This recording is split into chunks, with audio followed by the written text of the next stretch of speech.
ಅಪ್ಪ ಈ ಒಳ್ಳೆ ಸಮಯಕ್ಕಾಗಿ ಸ್ತೋತ್ರ ಅಪ್ಪ. ಬಾಳವಾಗಿ ಪ್ರೀತಿಸುವ ಪರಲೋಕದ ನನ್ನ ತಂದೆಯೇ ಅಪ್ಪ, ಮಹಿಮೆ ಉಳ್ಳ ನನ್ನ ಕರ್ತನೆ, ಈ ಒಳ್ಳೆ ಸಮಯಕ್ಕಾಗಿ ನಾನು ಸ್ತೋತ್ರ ಮಾಡ್ತೇನೆ ಕರ್ತನೆ. ಅಪ್ಪ ನೀವು ಒಳ್ಳೆಯವರು ಅಪ್ಪ, ನೀ ಪರಿಶುದ್ಧರು ರಾಜ ಅಪ್ಪ, ಪ್ರೀತಿ ಉಳ್ಳ ನನ್ನ ದೇವರೇ ಅಪ್ಪ, ಈ ಒಳ್ಳೆ ಸಮಯಕ್ಕಾಗಿ ಸ್ತೋತ್ರ. ನಾವು ಒಟ್ಟಾಗಿ ಕೂಡಿ ಬರುವಂತೆ ಅಪ್ಪ ನಮಗೆ ಕೃಪೆಯನ್ನು ಕೊಟ್ಟಿದ್ದಕ್ಕಾಗಿ ಸ್ತೋತ್ರ ರಚನೆ ಅಪ್ಪ. ಇವತ್ತು ನಾವು ಬದುಕಿ ಉಳಿದ್ರದು ನಿನ್ನ ಕೃಪೆ ಅಪ್ಪ, ನಾವು ಜೀವಂತವಾಗಿರೋದು ನಿನ್ನ ಕರುಣೆ ಅಪ್ಪ. ನಿಮ್ಮ ಕರದಲ್ಲಿ ಅಪ್ಪ ನನ್ನನ್ನ ಅಪ್ಪ, ಇಲ್ಲಿ ಬಂದಿರುವ ಎಲ್ಲ ನಿನ್ನ ಮಕ್ಕಳನ್ನ ನಿಮ್ಮ ಕರದಲ್ಲಿ ಒಪ್ಪಿಸಿಕೊಟ್ಟು ಪ್ರಾರ್ಥಿಸ್ತೇವಪ್ಪ ಕರ್ತನೆ. ಬೈಬಲ್ ಸ್ಟಡಿಯನ್ನ ಕರ್ತನೆ ನಿನ್ನ ಕರದಲ್ಲಿ ಒಪ್ಪಿಸಿಕೊಡ್ತೇವೆ.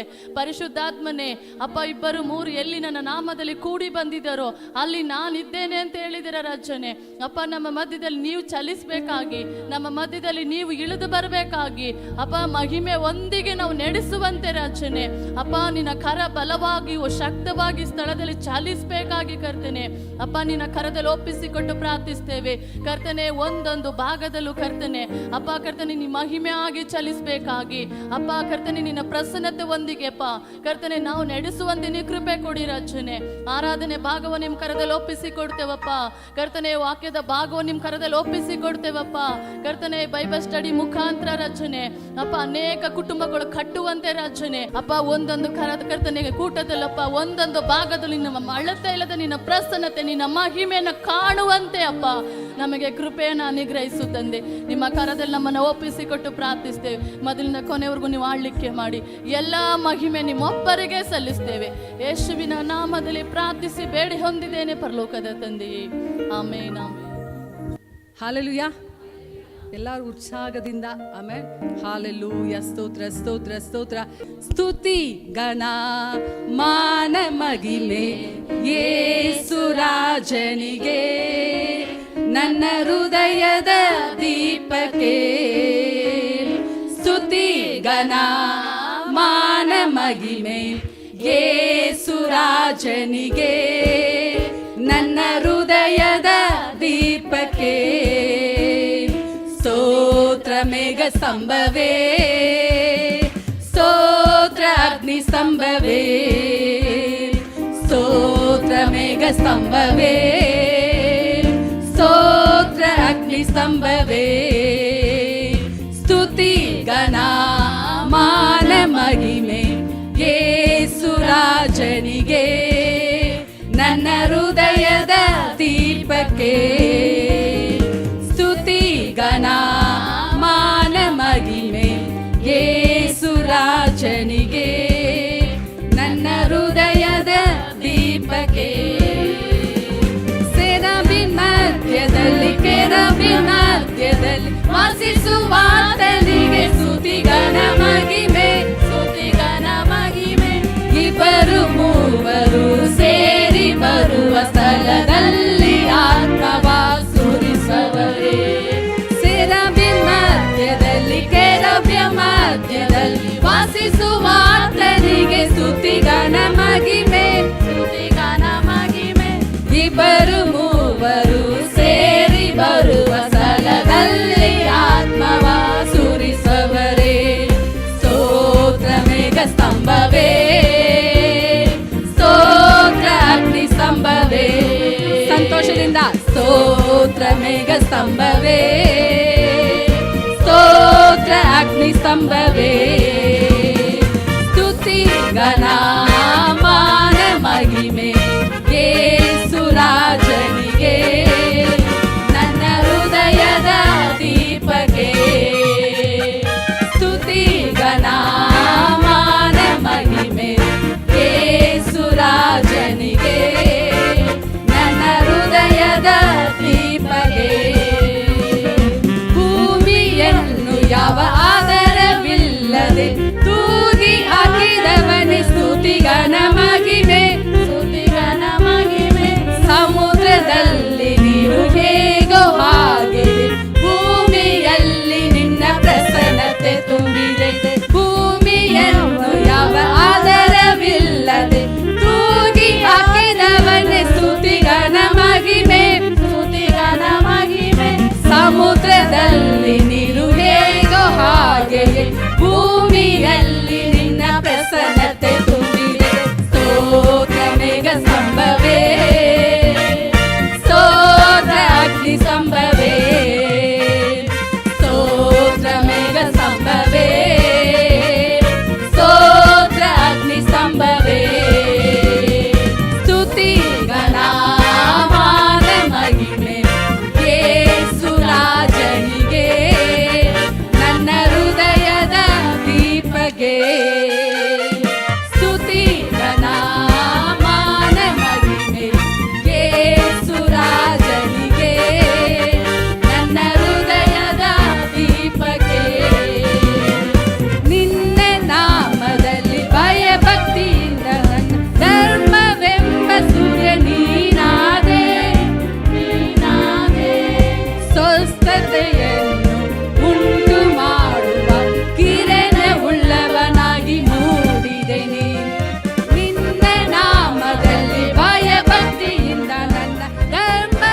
ಸ್ತಂಭವೇ ಸ್ತೋತ್ರ ಅಗ್ನಿ ಸ್ತಂಭವೇ ಸ್ತೋತ್ರ ಮೇಘ ಸ್ತಂಭವೇ ಸ್ತೋತ್ರ ಅಗ್ನಿ ಸ್ತಂಭವೇ ಸ್ತೋತ್ರ ಮೇಘ ಸ್ತಂಭವೇ ಸ್ತೋತ್ರ ಅಗ್ನಿ ಸ್ತಂಭವೇ ಸ್ತೋತ್ರ ಮೇಘ ಸ್ತಂಭವೇ ಸ್ತೋತ್ರ ಅಗ್ನಿ ಸ್ತಂಭವೇ ಸ್ತೋತ್ರ ಮೇಘ ಸ್ತಂಭವೇ ಸ್ತೋತ್ರ ಅಗ್ನಿ ಸ್ತಂಭವೇ ಸ್ತುತಿ ಘನ ಮಾನ ಮಹಿಮೆ ಯೇಸು ರಾಜನಿಗೆ ನನ್ನ ಹೃದಯದ ದೀಪಕ್ಕೆ ಸ್ತುತಿ ಘನ ಮಾನ ಮಹಿಮೆ ಯೇಸು ರಾಜನಿಗೆ ನನ್ನ ಹೃದಯದ ದೀಪಕ್ಕೆ ಸ್ತುತಿ ಘನ ಮಾನ ಮಹಿಮೆ ಯೇಸು ರಾಜನಿಗೆ ನನ್ನ ಹೃದಯದ ದೀಪಕ್ಕೆ ನನ್ನ ಹೃದಯದ ದೀಪಕ್ಕೆ ஹalleluya எல்லாரும் ஜெபத்துக்காக ஆயத்தமாகி இருங்க. ஆண்டவர் நம்மளோட உங்களோட எல்லாரோட இடைப்படுகிறவராக இருக்கிறாரு. ஜெபத்தை கேட்பாரா நம் தேவன்? கடந்த நாட்கள் இருந்த அதே போராட்டம் இப்போ இருக்கா? அப்பயே அதுக்கு முன்னே கடந்த நாட்களில் இருந்த அதே வியாதி இப்போ உங்களை ஃபாலோ பண்ணுதா? இல்லை அப்போ ஆண்டவர் என்ன பண்ணிக்கிறார்? எல்லாத்தையும் மாற்றி போட்டு இருக்கிறார். நம்ம ஜெபிக்கலாம். முதலாவது நம்ம சிறு பிள்ளைகளுக்காக ஜெபிக்க போகிறோம். அடுத்ததாக நம்ம டீனேஜுகளுக்காக ஜெபிக்க போகிறோம். அப்படியே வாலிபர்களுக்காக ஜெபிக்க போகிறோம். இயேசுவானவர் ஞானத்திலோ வளர்த்திலோ தேவ கிருபையிலோ மனுஷர் தயவிலோ அत्यதிகமாக வளர்ந்து பெருகினாராம். நம்ம ஜெபிக்க போகிறோம். சிறு பிள்ளைகளை நம்ம ஒப்பு கொடுத்து ஜெபிக்கலாம். ஏசப்பா வளரும் போதே தேவ பயத்திலையும் பக்தியில் அந்த பிள்ளைகள் வளரணும். கர்ப்பத்தில் இருக்கிற பிள்ளைகளை கொண்டு 10 வயசு இருக்கிற அந்த பிள்ளைகளை அடுத்ததான் நம்ம ஜெபிக்க போகிறோம். டீனேஜுகளுக்காக ஜெபிக்க போகிறோம். 10 வயசுலேருந்து 16-15க்குள்ளே இருக்கிற வரைக்கும். அடுத்ததாக வாலிபர்களுக்காக நம்ம இப்படியா 3 விதத்தில் இருக்கிற நம்ம ஒவ்வொரு பிள்ளைகளுக்காக நம்ம ஜெபிக்க போகிறோம். நம்ம பிள்ளைகளுக்குள்ள தேவ பயம் இறங்கும்படியா, நம்ம பிள்ளைகள் பக்தி உள்ள பிள்ளைகளாக இருக்கும்படியா, இஸ்ரவேலின் அற்புதங்களும் அடையாளங்களாய் நம்ம பிள்ளைகளை தேவன் தாமே மறுரூபமாக்கும்படியா, நம்ம போகிற இடங்களெல்லாம் நம்ம பிள்ளைகள் ஆசீர்வதிக்கப்பட்ட பிள்ளைகளாக இருக்கும்படியா, ஏசப்பா பக்தியில் எங்கள் பிள்ளைகள் சுவாமி இயேசுவே உம்மை காணணும். எங்கள் பிள்ளைகள் மேலே ஒரு என்கவுண்டர் உண்டாகணும்.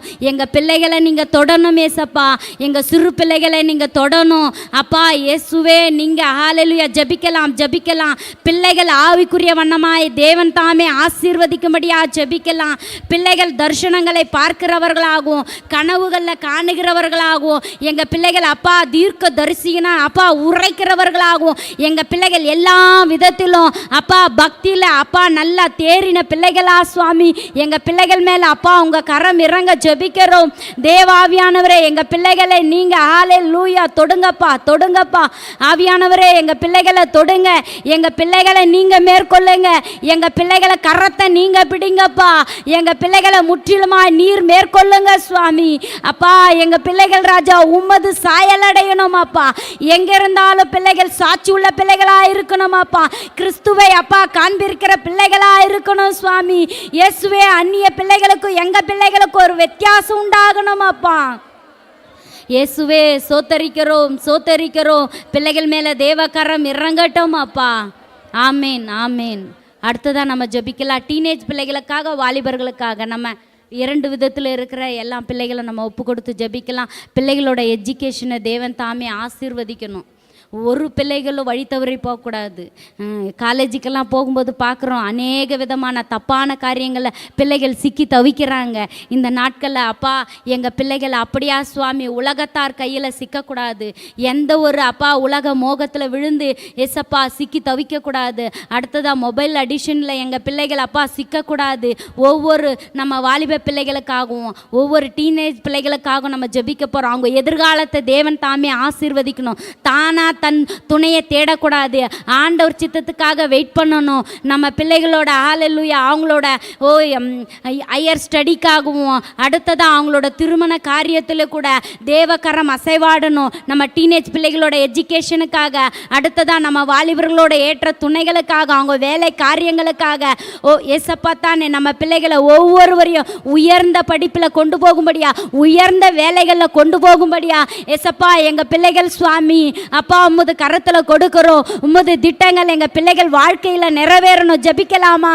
ஏசப்பா உம்மை துதிக்கிறேன் ஆவியானவரே, எங்கள் பிள்ளைகள் மேலே வைத்து இருக்கிற உமது திட்டம் நிறைவேறட்டும் அப்பா.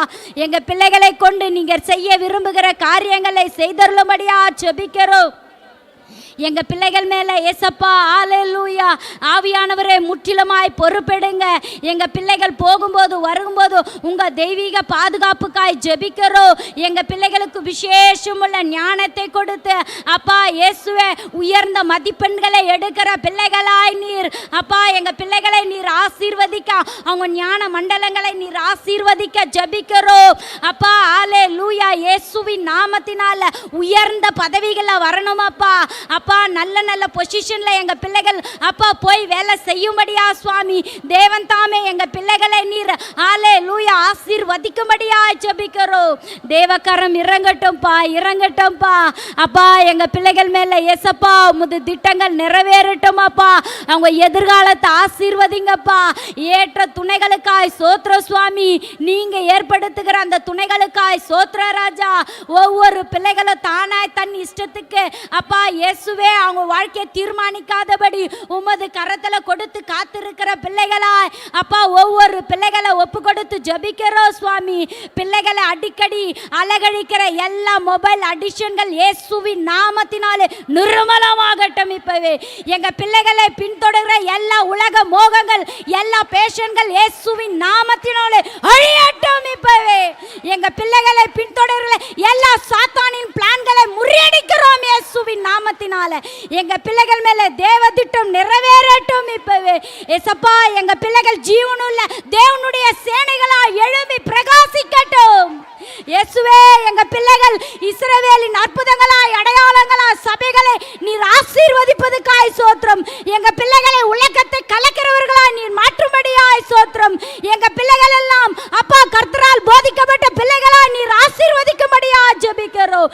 எங்க பிள்ளைகள் மேலே அப்பா இயேசுவே உமது பரிபூர்ண ஆசீர்வாதத்தை சொல்லுகிறோம் அப்பா.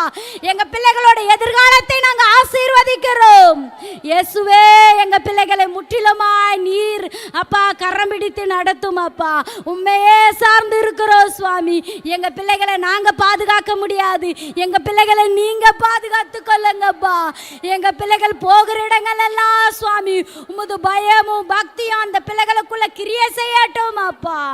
அப்பா எங்க ஒவ்வொரு பிள்ளைகளை உங்க கரத்துல கொடுத்து இயேசுவின் விலையேற பெற்ற நாமத்தினாலே ஜெபிக்கிறோம் ಜೀವನುಳ್ಳ ಪಿದಾವೇ. ಕರ್ತರ್ ತಮ್ಮ ನಮ್ಮ ಪ್ರಾರ್ಥನೆಯನ್ನು ಒಂದೊಂದು ಕೇಳಿದ್ದಾರೆ, ಸದುತರು ಕೊಟ್ಟಿದ್ದಾರೆ. ಎಲ್ಲರೂ ಆಮೇನ್. ಎಷ್ಟು ಜನ ನಂಬ್ತೀರಾ? ಹಾಲೆಲೂಯ. ಖಂಡಿತವಾಗಿ 100% ಏಸಪ್ಪ ನಮ್ಮ ಪ್ರಾರ್ಥನೆಯನ್ನು ಕೇಳಿದ್ದಾರೆ. ಆಮೇನ್. ಇವಾಗ ನಮಗೆ ವಾಕ್ಯವನ್ನು ಕೇಳುವ ಟೈಮ್ ಆಗಿದೆ. ದೇವಸೇವಕಿ ಬಂದು ನಮ್ಮ ಜೊತೆಯಲ್ಲಿ ಮಾತಾಡ್ತಾರೆ. ಎಲ್ಲರೂ ಶ್ರದ್ಧೆ ಇಟ್ಟು ಕೇಳಿ ಅದನ್ನು ಅಳವಡಿಸಿಕೊಳ್ಳಿ. ನಿಮ್ಮ ಲೈಫಲ್ಲಿ ಅದು ಅಪ್ಲೈ ಮಾಡ್ಕೊಳ್ಳಿ. ಖಂಡಿತವಾಗಿ ಅದು 100% ಫಲವನ್ನು ಕೊಡ್ತದೆ. ಆಮೆನ್. Praise the Lord. ಕರ್ತನು ರಕ್ಷಕನಾಗಿರುವ ಯೇಸು ಕ್ರಿಸ್ತನ ನಾಮದಲ್ಲಿ ನಾನು ಎಲ್ಲರನ್ನ ಬರಮಾಡ್ತಾ ಇದ್ದೇನೆ. ದೇವರು ಒಳ್ಳೆಯವರಲ್ವಾ? ಆಮೇಲೆ ಸೊ ನಮ್ಮನ್ನ ಹೀಗೆ ಕೂರಿಸಿ ಹೇಳ್ಕೊಡ್ತಿದ್ದಾರೆ ಅಂದರೆ ನಮ್ಮ ಜೀವಿತದಲ್ಲಿ ದೇವರು ಏನೋ ದೊಡ್ಡ ಕಾರ್ಯಗಳನ್ನ ಮಾಡ್ತಾ ಇದ್ದಾರೆ. ಆಮೇಲೆ ಸೊ ಇವತ್ತು ನಮ್ಮ 3ನೇ ಭಾಗ ಅಲ್ವಾ, ಬೈಬಲ್ ಸ್ಟಡಿಯ 3ನೇ ಭಾಗ, ಹೌದಾ ಅಲ್ಲ? ಸೊ ನಾವು ನೋಡ್ದೋ 2ನೇ ಭಾಗದಲ್ಲಿ ನಿನ್ನೆ ಕಳೆದ ಒಂದು ಎಪಿಸೋಡಲ್ಲಿ ಹವ್ವಾಳ ಬಗ್ಗೆ ನೋಡ್ದೋ. ಎಷ್ಟು ಜನಕ್ಕೆ ನೆನಪಿದೆ ಹವ್ವಾಳ ಬಗ್ಗೆ? ಆಮೇಲೆ ಸೊ ಹವ್ವಾಳು ಮುರಿದು ಹೋದಂತಹ ದೇವರ ಸಂಬಂಧವನ್ನು ತಿರುಗಿ ಕಟ್ಟಲಿಕ್ಕೆ ಅವಳೇನು ಮಾಡಿದ್ಲು? ಪ್ರಯತ್ನಿಸಿದ್ಲು. ಆಮೇಲೆ ಸೊ ನಿಜವಾಗ್ಲೂ ಈ ಒಂದು ಸಂದೇಶವನ್ನು ಕೇಳಿದ ಮೇಲೆ ಒಂದು ಸಾಕ್ಷಿಯನ್ನು ಕೇಳಲಿಕ್ಕೆ ದೇವ್ರ ಕೃಪೆ ಕೊಟ್ಟರು. ಅನೇಕ ನಮ್ಮ ಚರ್ಚಲ್ಲೇ ಮನೆಯಲ್ಲೇ ಇದ್ದು ಮನೆಯವರೇ ಮಾತಾಡದೆ ಇರೋರು ಈ ಸಂದೇಶ ಆದಮೇಲೆ ಹೋಗಿ ಮಾತಾಡಿದ್ದಾರೆ ಒಬ್ರಿಗೊಬ್ರು. ಸೊ ನಿಜವಾಗ್ಲೂ ನಾನು ಹೇಳ್ತಾ ಇದ್ದೇನೆ, ನಾವು ಯಾರೊಂದಿಗೂ ಕೋಪವಾಗಿರಬಾರ್ದು. ನಾವು ಒಂದೇ ಮನೆಯಲ್ಲಿರೋರು, ಆಮೇಲೆ ಒಂದೇ ಸೂರಿನ ಕೆಳಗಡೆ ಇರುವವರು, ಒಂದೇ ತಟ್ಟೆಯಲ್ಲಿ ದ್ರಾಕ್ಷಾರಸ ಮತ್ತು ನಾವು ರೊಟ್ಟಿಯನ್ನು ಮುರಿಯೋರು. ನಾವು ಯಾವುದೇ ಕಾರಣಕ್ಕೂ ಕಹಿಯನ್ನು ಇಟ್ಕೊಂಡು ಮಾತಾಡದೆ ಇರಬಾರ್ದು. ಸೊ ಏನೇ ಆದ್ರೂ ಯಾರು ಮೊದಲು ಕ್ಷಮೆ ಕೇಳ್ತಾರೋ ಅವರು ದೊಡ್ಡವರು ಅಲ್ವಾ? ನೀವು ಪರಲೋಕದಲ್ಲಿ ದೊಡ್ಡವರಾಗಬೇಕಾದ್ರೆ ಇಲ್ಲಿ ನಾವೇನಾಗಬೇಕಂತೆ ಹೇಳಿ, ಚಿಕ್ಕವರಾಗಬೇಕು. ಇಲ್ಲಿ ಯಾರು ದೇವರ ಮುಂದೆ ಚಿಕ್ಕವರಾಗ್ತಾರೋ ಅವರು ದೇವರ ರಾಜ್ಯದಲ್ಲಿ ದೊಡ್ಡವರಾಗಿರ್ತಾರೆ. ಸೊ ಹಾಗಾಗಿ ನಾವು ಮೇಲಿರೋದನ್ನು ಆಸೆ ಪಡಬೇಕಾದ್ರೆ ನಾನು ಹೇಳ್ತೇನೆ, ಹವ್ವಳ ಜೀವಿತದಿಂದ ನಾವು ಕಲ್ತಿದ್ದಿಷ್ಟೇ. ಹವ್ವಳಿಂದ ಒಂದು ಒಳ್ಳೆ ಸಂಬಂಧ, ದೇವರೊಂದಿಗೆ ಸಂಬಂಧ ಮುರಿಯಲ್ಪಡ್ತು. ಆದರೆ ಅವಳು ತನ್ನ ಮಕ್ಕಳೊಂದಿಗೆ ಅದನ್ನು ಮತ್ತೆ ಕಟ್ಟಲಿಕ್ಕೆ ಬಯಸಿದ್ರು. ಸೊ ನನ್ನ ಆಸೆ ಏನಂದರೆ, ನೀವು ಬಂದ್ರಿ, ಬೈಬಲ್ ಸ್ಟಡಿನಲ್ಲಿ ಕೇಳಿದ್ರಿ, ಹೋದ್ರಿ ಅಂತ ಇರಬಾರ್ದು, ಅದನ್ನ ಅಳವಡಿಸ್ಕೊಳ್ಬೇಕು. ಆಮೇಲೆ ದೇವರ ಆತ್ಮನು ನಿಮ್ಮೊಂದಿಗೆ ಮಾತನಾಡೋದಾದರೆ ಯಾವುದಾದ್ರೂ ವ್ಯಕ್ತಿಗಳ ಜೊತೆ, ಅವಿಶ್ವಾಸಿಯಾಗಿರ್ಬೋದು, ವಿಶ್ವಾಸಿಯಾಗಿರ್ಬೋದು, ಮನೆಯವರೇ ಆಗಿರ್ಬೋದು, ನಮಗೆ ಸಂಬಂಧಗಳು ಮುರಿಯಲ್ಪಟ್ಟಿದೆ ಅಂತ ಹೇಳಿದ್ರೆ ಅದನ್ನು ಕಟ್ಟಲಿಕ್ಕೆ ಪ್ರಯತ್ನ ಪಡೋಣ. ಯಾಕೆಂದರೆ ಈ ಭೂಮಿಯ ಮೇಲೆ ಮಾತ್ರ ಸಂಬಂಧ. ಆಮೇಲೆ ಮೇಲೆ ಹೋದ್ಮೇಲೆ ದೇವರು ಪ್ರಶ್ನೆ ಕೇಳಿದ್ರೆ ಮತ್ತೆ ಸಾರಿ ಕೇಳಲಿಕ್ಕೆ ನಮ್ಗೆ ಅವಕಾಶ ಇಲ್ಲ. ಸಾರಿ ಕೇಳಲಿಕ್ಕೂ ಸಂಬಂಧವನ್ನು ಕಟ್ಟಲಿಕ್ಕೂ ಇರೋ ಒಂದೇ ಒಂದು ಅವಕಾಶ ಎಲ್ಲಿ? ಈ ಭೂಮಿಯಲ್ಲಿ ಮಾತ್ರ. ಆದ್ದರಿಂದ ಸಂಬಂಧವನ್ನು ತಿರುಗಿ ಕಟ್ಟ್ರಿ, ದೇವರು ನಿಮ್ಮನ್ನು ಆಶೀರ್ವದಿಸಲಿ ಅಂತ ಕೇಳ್ಕೊಳ್ತಾ ಇದ್ದಾನೆ. ಸೊ ಇವತ್ತಿನ ಬೈಬಲ್ ಸ್ಟಡಿಗೆ ನಾವು ವೇಗವಾಗಿ ಹೋಗ್ತಾ ಇದ್ದೇವೆ. ಒಂದು ನಿಮಿಷ ಅಲ್ಲೇ ನಾವು ಇದ್ದು ಕರಗಳನ್ನ ಮೇಲೆತ್ತಿ ನಾವು ಪ್ರಾರ್ಥನೆ ಮಾಡೋಣ. ಇವತ್ತಿನ ಬೈಬಲ್ ಸ್ಟಡಿಗೆ ಬಂದಂಥ ಪ್ರತಿಯೊಬ್ಬರನ್ನ ಯೇಸು ಕ್ರಿಸ್ತನ ನಾಮದಲ್ಲಿ ನಿಮ್ಮನ್ನು ಸ್ವಾಗತಿಸ್ತಾ ಇದ್ದಾನೆ. ದೇವರ ಹತ್ರ ಕೇಳೋಣ, ಕರ್ತನೆ ನಿನ್ನ ಸಮ್ಮುಖದಲ್ಲಿ ಬಂದಿದ್ದೇವೆಪ್ಪ, ಜ್ಞಾನವುಳ್ಳ ಆತ್ಮನು ನೀನು ಕರ್ತನೆ, ನಮಗಾಗಿ ನೀನು ಮಾತನಾಡು. ವಿಶೇಷವಾಗಿ ಕರ್ತನೆ ನಿನ್ನ ಕೃಪೆಯ ಹಸ್ತ ನಮ್ಮ ಮೇಲಿರಲಿ. ನಮಗೇನನ್ನು ಕಲಿಸಿಕೊಡಲು ಬಯಸ್ತೀಯೋ ಕರ್ತನೆ ಅದನ್ನು ಕಲಿಸಿಕೊಡಬೇಕಾಗಿ ಪ್ರಾರ್ಥಿಸ್ತಾ ಇದ್ದೇವೆ ದೇವರೇ. ಕರ್ತನೆ ನಿನ್ನ ಕೃಪೆ ನಮ್ಮ ಮೇಲೆ ಆವರಿಸಿಕೊಳ್ಳಲಿ. ಕರ್ತನೆ ಇವತ್ತಿನ ಸ್ತ್ರೀಯರ ನಿಮಿತ್ತ, ಇವತ್ತು ನಾವು ಕಲಿಯುವಂಥ ಸ್ತ್ರೀಯರ ವಿಷಯದಲ್ಲಿ ಕರ್ತನೆ ಹೆಚ್ಚಾಗಿ ನಮ್ಮ ಜೀವಿತದಲ್ಲಿ ಅಳವಡಿಸಿಕೊಳ್ಳುವಂತೆ, ನಾವು ಪವಿತ್ರಾತ್ಮನಿಂದ ಕಲಿತುಕೊಳ್ಳುವಂತೆ, ನಮ್ಮ ಸ್ವಭಾವದಲ್ಲಿ ವ್ಯತ್ಯಾಸಗಳುಂಟಾಗುವಂತೆ ಸಹಾಯ ಮಾಡಬೇಕಾಗಿ ಯೇಸು ಕ್ರಿಸ್ತನ ನಾಮದಲ್ಲಿ ಬೇಡಿ ಹೊಂದಿದ್ದೇವೆ ತಂದೆಯೇ, ಆಮೆನ್. ಸಭೆ ಅನ್ನೋದು ಒಂದು ಕೊಡೆಯ ರೀತಿಯಲ್ಲಿ, ಆಮೆನ್. ನಾನು ಯಾವಾಗಲೂ ಹೇಳ್ತಾರೆ, ಸಂರಕ್ಷಣೆ ಇರೋದು ಎಲ್ಲಿ? ಕೊಡೆಯ ಒಳಗೆ, ಹೊರಗೆ ಅಲ್ಲ. ಅದರಿಂದ ಸಿಸ್ಟರ್ಸ್ಗಳಾದ ನಾವು ಆಗಾಗ ಈ ರೀತಿಯಾಗಿ ಕೂಡಿ ಬರುವಾಗ ದೇವರು ನಮ್ಮ ಸ್ವಭಾವಗಳಲ್ಲಿ ಕೆಲವೊಂದು ಬದಲಾವಣೆಯನ್ನು ತರ್ತಾರೆ. ಆಮೇಲೆ ನಾನು ಹೇಳಿದೆ, ಒಂದೊಂದು ಸ್ತ್ರೀಯರನ್ನ ಕಲಿತು ಹೋದಾಗ ಆ ಸ್ತ್ರೀಯರ ಗುಣಗಳು ನಮ್ಮ ಒಳಗಡೆ ದೇವರು ಬಿಚ್ಚುತ್ತಾರೆ. ಆಮೇಲೆ ಸೊ ಅದಕ್ಕಾಗಿ ನಾವು ಏನಾಗಿ ಬರಬೇಕು? ತಯಾರಾಗಿ ಬರಬೇಕು. Price the lord. ಎಲ್ಲರೂ ಇಲ್ಲೇ ಇದ್ದೀರಾ? ಓಕೆ, ನಾವಿವತ್ತು ನೋಡುವಂಥ ಒಂದು ಕಾರ್ಯ ಇದು ಆದಿಕಾಂಡ 6ನೇ ಅಧ್ಯಾಯದ ಕಡೆಗೆ ಬರೋಣ. ನಮಗೆ ಗೊತ್ತಿರುವ ಹಾಗೆ ಜೆನಿಸಿಸ್ ಚಾಪ್ಟರ್ 6 ನಾವು ಅಲ್ಲಿ ಬರೋಣ. ನಿಮಗೆಲ್ಲರಿಗೂ ಗೊತ್ತಿದೆ, ಸಂಡೇ ಕ್ಲಾಸ್ ಮಕ್ಳಿಗಂತೂ ಬಹಳ ಬಾಹ್ಯಾಲ್ಟ್ ಇರುವಂಥದ್ದು. ಚಿಕ್ಕ ಮಕ್ಕಳು ಮೊದಲು ಪೇಂಟ್ ಮಾಡೋದು ಅಂತ ಹೇಳಿದ್ರೆ ಯಾವುದನ್ನ ಗೊತ್ತಾ? ನೋಹ ಆರ್ಕನ್ ಅಲ್ವಾ? ಬಹಳ ಎಲ್ಲರಿಗೂ ಗೊತ್ತಿರುವಂಥ ಚಿರಪರಿತವಾದಂಥ ಒಂದು ವೇದ ಭಾಗವಾಗಿದೆ ಈ ನೋಹನ ಒಂದು ನಾವೆ. ಇವತ್ತು ನಾವು ನೋಡ್ತಾ ಇರೋದು ನೋಹನ ಹೆಂಡತಿ ಮತ್ತು ನೋಹನ ಸೊಸೆಯಂದಿರ ಬಗ್ಗೆ. ಆಮೇನ್. ಸೊ ನಾವು ನೋಡ್ತೇವೆ, ನೋಹ ನಾವೇನ ಕಟ್ಟಿದಾಗ ಎಷ್ಟು ಜನ ಒಳಗಡೆ ಹೋದ್ರು? ಎಷ್ಟು ಜನ ಒಳಗಡೆ ಹೋದ್ರು? ಎಷ್ಟು ಜನ? 8 ಜನ ಒಳಗಡೆ ಹೋದ್ರು.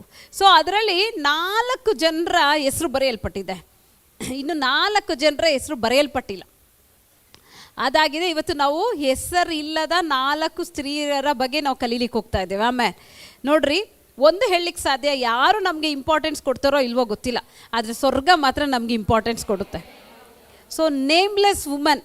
ಇವತ್ತು ನಾವು ಹೊಸ ಸೃಷ್ಟಿ, ನಾವೆಯ ಜಲಪ್ರಳಯದ ನಂತರ ಹೊಸ ಭೂಮಿ ಇದು. ಹೊಸ ಭೂಮಿಯ ತಂದೆ ಮತ್ತು ತಾಯಿಗಳು ಬೇರೆ ಯಾರೂ ಅಲ್ಲ, ನೋಹ ಮತ್ತು ನೋಹನ ಹೆಂಡತಿ.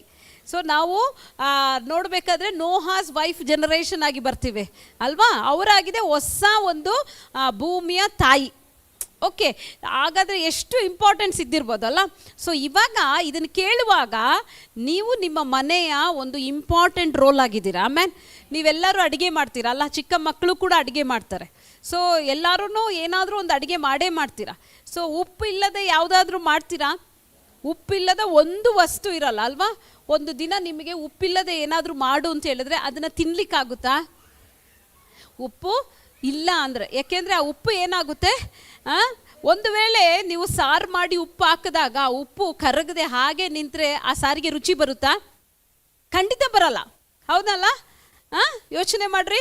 ಉಪ್ಪು ಇವತ್ತು ಡಿಸೈಡ್ ಮಾಡ್ತು, ನಾನು ಏನಾದರೂ ಕರಗಲ್ಲ, ನಾನು ಕಣ್ಣಿಗೆ ಕಾಣಬೇಕು. ಯೂಶ್ವಲಿ ಉಪ್ಪು ಕಣ್ಣಿಗೆ ಕಾಣಿಸುತ್ತಾ? ಕಾಣಿಸಲ್ಲ. ಉಪ್ಪು ಹಾಕಿದ ತಕ್ಷಣ ಅದು ತನ್ನನ್ನು ತಾನು ಕಾಣಿಸ್ಕೊಳ್ಳೋದೇ ಇಲ್ಲ, ಅದು ಮಿಕ್ಸ್ ಆಗಿ ಬಿಡುತ್ತೆ. ಮಿಕ್ಸ್ ಆಗಿದಾಗ ಮಾತ್ರ ಅದಕ್ಕೆ ರುಚಿ ಇರೋದು. ಒಂದು ದಿನ ತೀರ್ಮಾನ ಮಾಡಿದೆ ನಿಮ್ಮನೆ ಉಪ್ಪು ಅಂತ ತಿಳ್ಕೊಳ್ಳಿ, ನಾನು ಕರಗೋದಿಲ್ಲ ಅಂತ, ಅವತ್ತಿನ ಅಡಿಗೆಯನ್ನ ಯಾರೂ ತಿನ್ನೋದಿಲ್ಲ ಅಲ್ವಾ? ಇವತ್ತು ನಾನು ಹೇಳಲಿಕ್ಕೆ ಸಾಧ್ಯ, ಸಹೋದರಿಗಳೇ, ಹೆಣ್ಣು ಮಕ್ಕಳೇ, ನೀವು ಒಂದು ಉಪ್ಪು ಇದ್ದ ಹಾಗೆ, ನೀವು ಬಹಳ ಮುಖ್ಯ. ಆಮೇಲೆ ಸೊ ಆದರೆ ನಿಮ್ಮ ರೋಲನ್ನು ಯಾರೂ ಏನು ಮಾಡೋದಿಲ್ಲ, ಗುರುತಿಸೋದೇ ಇಲ್ಲ. ನೀನೇನು, ನಿನಗೇನು ಗೊತ್ತು, ಸುಮ್ಮನಿರು. ಯಜಮಾನ್ರು ಹೇಳ್ತಾರೆ ನಿನಗೇನು ಗೊತ್ತು ಅಂತ ಎಲ್ಲದಕ್ಕೂ ಬಾಯಿ ಹಾಕ್ತೀಯ, ಸುಮ್ಮನಿರು. ಮಕ್ಕಳು ಹೇಳ್ತಾರೆ ನಿನಗೇನು ಗೊತ್ತಿಲ್ಲ, ಸುಮ್ಮನಿರಮ್ಮ ಅಲ್ವಾ? ನಮಗೆ ಏನಾದರೂ ಮಾಡೋಕ್ಕೆ ಹೋಗಿ ನಿನ್ನ ಹತ್ರ ಹೇಳ್ತೀನಲ್ಲ. ಈ ರೀತಿಯಾಗಿ ಸ್ತ್ರೀಯರನ್ನು ಕಡೆಗಾಣಿಸುವ ಕಾಲ. ಆದರೆ ನಾವು ಸತ್ಯವೇದ ಹೇಳುತ್ತೆ ನಾವು ಉಪ್ಪುಗಳಂತೆ. ಆಮೇಲೆ ಉಪ್ಪುಗಳ ಹಾಗೆ ನಮ್ಮನ್ನು ಮರೆತು ನಾವು ಇನ್ನೊಬ್ಬರಿಗೆ ಸ್ವಾದವನ್ನು ನೀಡುವವರಾಗಿದ್ದೇವೆ. ಎಲ್ಲರೂ ಇಲ್ಲ ಇದ್ದೀರಲ್ಲ? ಇವತ್ತು ನಾವು ಬರ್ತಾ ಇರೋದು, ನಾವು ಅದಕ್ಕೆ ತೆಗೆದುಕೊಳ್ಳೊಂದು ವಾಕ್ಯ ತಗೊಳ್ರಿ. ಹೊಸ ಒಡಂಬಡಿಕೆಯಿಂದ ತಗೊಳ್ಳೋಣ. ಇಬ್ರಿಯರಿಗೆ ಬರೆದ ಪತ್ರಿಕೆ 11ನೇ ಅಧ್ಯಾಯ 7ನೇ ವಾಕ್ಯದ ಕಡೆಗೆ ನಾವು ನೋಡೋಣ. ಇಬ್ರಿಯರಿಗೆ ಬರೆದ ಪತ್ರಿಕೆ 11:7. ನಂಬಿಕೆಯಿಂದಲೇ ನೋಹನು ಅದುವರೆಗೂ ಕಾಣದೇ ಇದ್ದ ಸಂಗತಿಗಳ ವಿಷಯವಾಗಿ ದೈವೋಕ್ತಿಯನ್ನು ಹೊಂದಿ ಭಯಭಕ್ತಿ ಉಳ್ಳವನಾಗಿ ತನ್ನ ಮನೆಯ ಸಂರಕ್ಷಣೆಗೋಸ್ಕರ ನಾವೆಯನ್ನು ಕಟ್ಟಿ ಸಿದ್ಧ ಮಾಡಿದನು. ಆದುದರಿಂದಲೇ ಅವನು ಲೋಕದವರನ್ನು ದಂಡನೆಗೆ ಪಾತ್ರರೆಂದು ನಿರ್ಣಯಿಸಿಕೊಂಡು ನಂಬಿಕೆ ಫಲವಾದ ನೀತಿಗೆ ಬಾಧ್ಯನಾದನು. ಆಮೇಲೆ ನಾವಿಲ್ಲಿ ನೋಡ್ತೀವಿ, ತನ್ನ ಮನೆಯವರ ಸಹಿತವಾಗಿ. ಎಲ್ಲರೂ ಇಲ್ಲೇ ಇದ್ದೀರಾ? ಓಕೆ, ನಾವೀಗ ಹಳೆ ಒಡಂಬಡಿಕೆಗೆ ಬರ್ತಾ ಇದ್ದೇವೆ. 6ನೇ ಅಧ್ಯಾಯಕ್ಕೆ ನೋಡೋಣ. 6ನೇ ಅಧ್ಯಾಯಕ್ಕೆ ಬರುವಾಗ ನಿಮಗೆ ಎಲ್ಲರಿಗೂ ಗೊತ್ತಿರೋದ್ರಿಂದ ನಾನು ವೇಗವಾಗಿ ಹೋಗ್ತೇನೆ. 6ನೇ ಅಧ್ಯಾಯಕ್ಕೆ ಬಂದಾಗ 13ನೇ ವಾಕ್ಯದಿಂದ ಈ ರೀತಿಯಾಗಿ ಹೇಳಲ್ಪಡ್ತಾ ಇದೆ, ನಾನು ಈ ಲೋಕವನ್ನು ಏನು ಮಾಡ್ತಿದ್ದೀನಿ, ನಾಶ ಮಾಡ್ಲಿಕ್ಕೆ ಹೋಗ್ತಾ ಇದ್ದೀನಿ, ಅದಕ್ಕೊಂದು ನಾವೇನ ಕಟ್ಟು. ಓಕೆ, ನಿಮ್ಗೆಲ್ಲರಿಗೂ ಗೊತ್ತಿದೆ ಇದು. ಸೊ ನಾವೇನ ಹೇಗೆ ಕಟ್ಟಬೇಕು, ಯಾವ ಮರದಿಂದ ಕಟ್ಟಬೇಕು, ಎಷ್ಟೆಷ್ಟು ಮೆಜರ್ಮೆಂಟ್ ಇರಬೇಕು, ಅಷ್ಟಷ್ಟು ಕಟ್ಟು ಅಂತ ಹೇಳಿದ್ರು. ಅದುವರೆಗೂ ನಾವೇನ ನೋಡೇ ಇಲ್ಲ. ಯಾರು? ನೋಹ. ಅದುವರೆಗೂ ಮಳೆ ಮೇಲಿಂದ ಬರ್ತದೆ ಅಂತ ಗೊತ್ತೇ ಇಲ್ಲ. ಬಿಕಾಸ್ ಅಲ್ಲಿ ಗಂಟನೂ ಮೇಲೆ ಆಕಾಶ ಮಂಡಲ ಓಪನ್ ಆಗಿರಲಿಲ್ಲ. ನೀರು ಅಂತ ಹೇಳಿದ್ರೆ ಜನಕ್ಕೆಲ್ಲ ಭೂಮಿ ಅಡಿಯಿಂದ ಬರೋದು ಮಾತ್ರ ಗೊತ್ತು. ಮೇಲಿಂದ ಮಳೆ ಬರುತ್ತೆ ಅಂತ ಹೇಳಿದ್ರೆ ಅವ್ರು ನಂಬೋದಿಲ್ಲ, ಯಾಕೆಂದರೆ ಒಂದು ಸತಿನೂ ಬಂದಿಲ್ಲ. ಭೂಮಿಯ ಅಡಿಯಲ್ಲಿ ಹಾಗೆ ನೀರು ಉಕ್ಕಿ ಉಕ್ಕಿ ಬರ್ತಿತ್ತಂತೆ ಆಗಿನ ಕಾಲದಲ್ಲಿ. ಸೊ ಆ ನೀರನ್ನೇ ಉಪಯೋಗಿಸ್ತಾ ಇದ್ರು ವಿನಃ ಅವರಿಗೆ ಮಳೆ ಅನ್ನೋ ಕಾನ್ಸೆಪ್ಟ್ ಇಲ್ಲ. ಸೊ ಇಲ್ಲಿ ನಾವೇ ಮಳೆ ಅನ್ನೋದು ಆಗಿನ ಜನರಿಗೆ ಎಲ್ಲ ಹೊಸದು. ಆಯಿತಾ? ಹೇಗೆ ಇದು ಮಾಡ್ತಿದ್ರು ಅಂತ. ಈಗ ನೋಡ್ರಿ, ಮೊದಲೆಲ್ಲ ನಾವು ಹೆಲಿಕಾಪ್ಟರ್, ಏರೋಪ್ಲೇನ್ ಅಂದಾಗ ನಮ್ಮ ತಾತ ಮುತ್ತಂದಿರ ಕಾಲದಲ್ಲಿ ಇರಲಿಲ್ಲ. ಈಗ ನಮಗೆಲ್ಲರಿಗೂ ಗೊತ್ತು ಅಲ್ವಾ? ಅಷ್ಟು ಜನನ ತಗೊಂಡು ಮೇಲೆ ಹಾರುತ್ತೆ, ಪಕ್ಷಿ ಥರ ಹಾರುತ್ತೆ. ಸೊ ಅದೇ ಥರನೇ ಆಗಿನ ಕಾಲದಲ್ಲಿ ಮಳೆ ಅನ್ನೋ ಕಾನ್ಸೆಪ್ಟ್ ಇಲ್ಲ. ಆದರೆ ನೋಹಗೆ ದೇವ್ರು ಹೇಳ್ತಿದ್ದಾರೆ, ಮಳೆ ಬರುತ್ತೆ, ಆದ್ದರಿಂದ ನೀನು ನಾವೇ ಕಟ್ಟು, ನೀನು ಅದರೊಳಗಡೆ ಹೋಗು. ಸೊ ಇವಾಗ ನಾವೆಲ್ಲರೂ ಸೆಟ್ಲಾಗಿದ್ದೀವಿ ಮನೆಯಲ್ಲಿ. ನಿಮಗೆ ನಿಮ್ಮ ಯಜಮಾನ್ರು ಬಂದು ಹೇಳ್ತಿದ್ದಾರೆ, ನಾಳೆನೇ ನಾವು ಮನೆ ಖಾಲಿ ಮಾಡಿ ಎಷ್ಟೋ ಕಿಲೋಮೀಟ್ರ್ ದೂರ ಇರುವ ಒಂದು ಮನೆಗೆ ಹೋಗಿ ಸೇರಬೇಕು ಅಂತ. ನಾನು ಹೇಳ್ತಿದ್ದೀನಿ, ನೀವು ಫ್ರ್ಯಾಂಕಾಗಿ ಹೇಳ್ರಿ, ನೀವು ನೋಡದೆ ನಿಮ್ಮ ಮನೆಯವರು ಅಡ್ವಾನ್ಸ್ ಮಾಡಿರೋ ಮನೆಗೆ ನೀವು ಹೋಗ್ತೀರಾ? ನಾನು ನೋಡ್ಬೇಕಂತ ಹೇಳ್ತೀವಿ. ಎಷ್ಟು ಕಂಫರ್ಟ್ ಅಲ್ವಾ? ಅರ್ಥ ಮಾಡ್ಕೊಳ್ರಿ. ಆದರೆ ಇಲ್ಲಿ ನೋಡ್ರಿ, ನಾನು ಹೇಳ್ತಾ ಇರೋದು ನೋಹನ ಹೆಂಡತಿಯ ಆ ಒಂದು ನಂಬಿಗಸ್ತಿಕೆ ಎಷ್ಟಿದೆ ಅಂತ ನೋಡ್ರಿ. ನೋಹನ ಹೆಂಡತಿ ಏನು ಮಾಡಿದ್ರು, ನೋಹಗೆ ದೇವ್ರು ಹೇಳಿದ್ರು.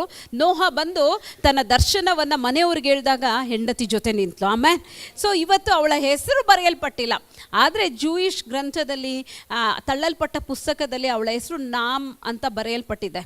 ನಾಮ ಎಂಬುದಾಗಿ ಬರೆಯಲ್ಪಟ್ಟಿದೆ ಅಂತ ಹೇಳ್ತಾರೆ. ಸತ್ಯವೇದದಲ್ಲಿ ಇಲ್ಲ. ಬಟ್ ಆದರೆ ಒಂದು ಪುರುಷನ ಒಂದು ಸಕ್ಸಸ್ಫುಲ್ ಅಥವಾ ಯಶಸ್ವಿನ ಹಿಂದೆ ಒಂದು ಮಹಿಳೆ ಇದ್ದೇ ಇರ್ತಾಳೆ. ಆಮೇಲೆ ಇವತ್ತು ನಾವು ನೋಡ್ತೇವೆ, ಈ ಕಾಣುವಂಥ ಪ್ರಾಣಿ, ಪಕ್ಷಿ, ಜಲಚರ, ಗಿಡ ಇದೆಲ್ಲ ಬದುಕಿದೆ ಅಂತ ಹೇಳಿದ್ರೆ ನೋಹನ ಕಾಲದಿಂದಲೇ.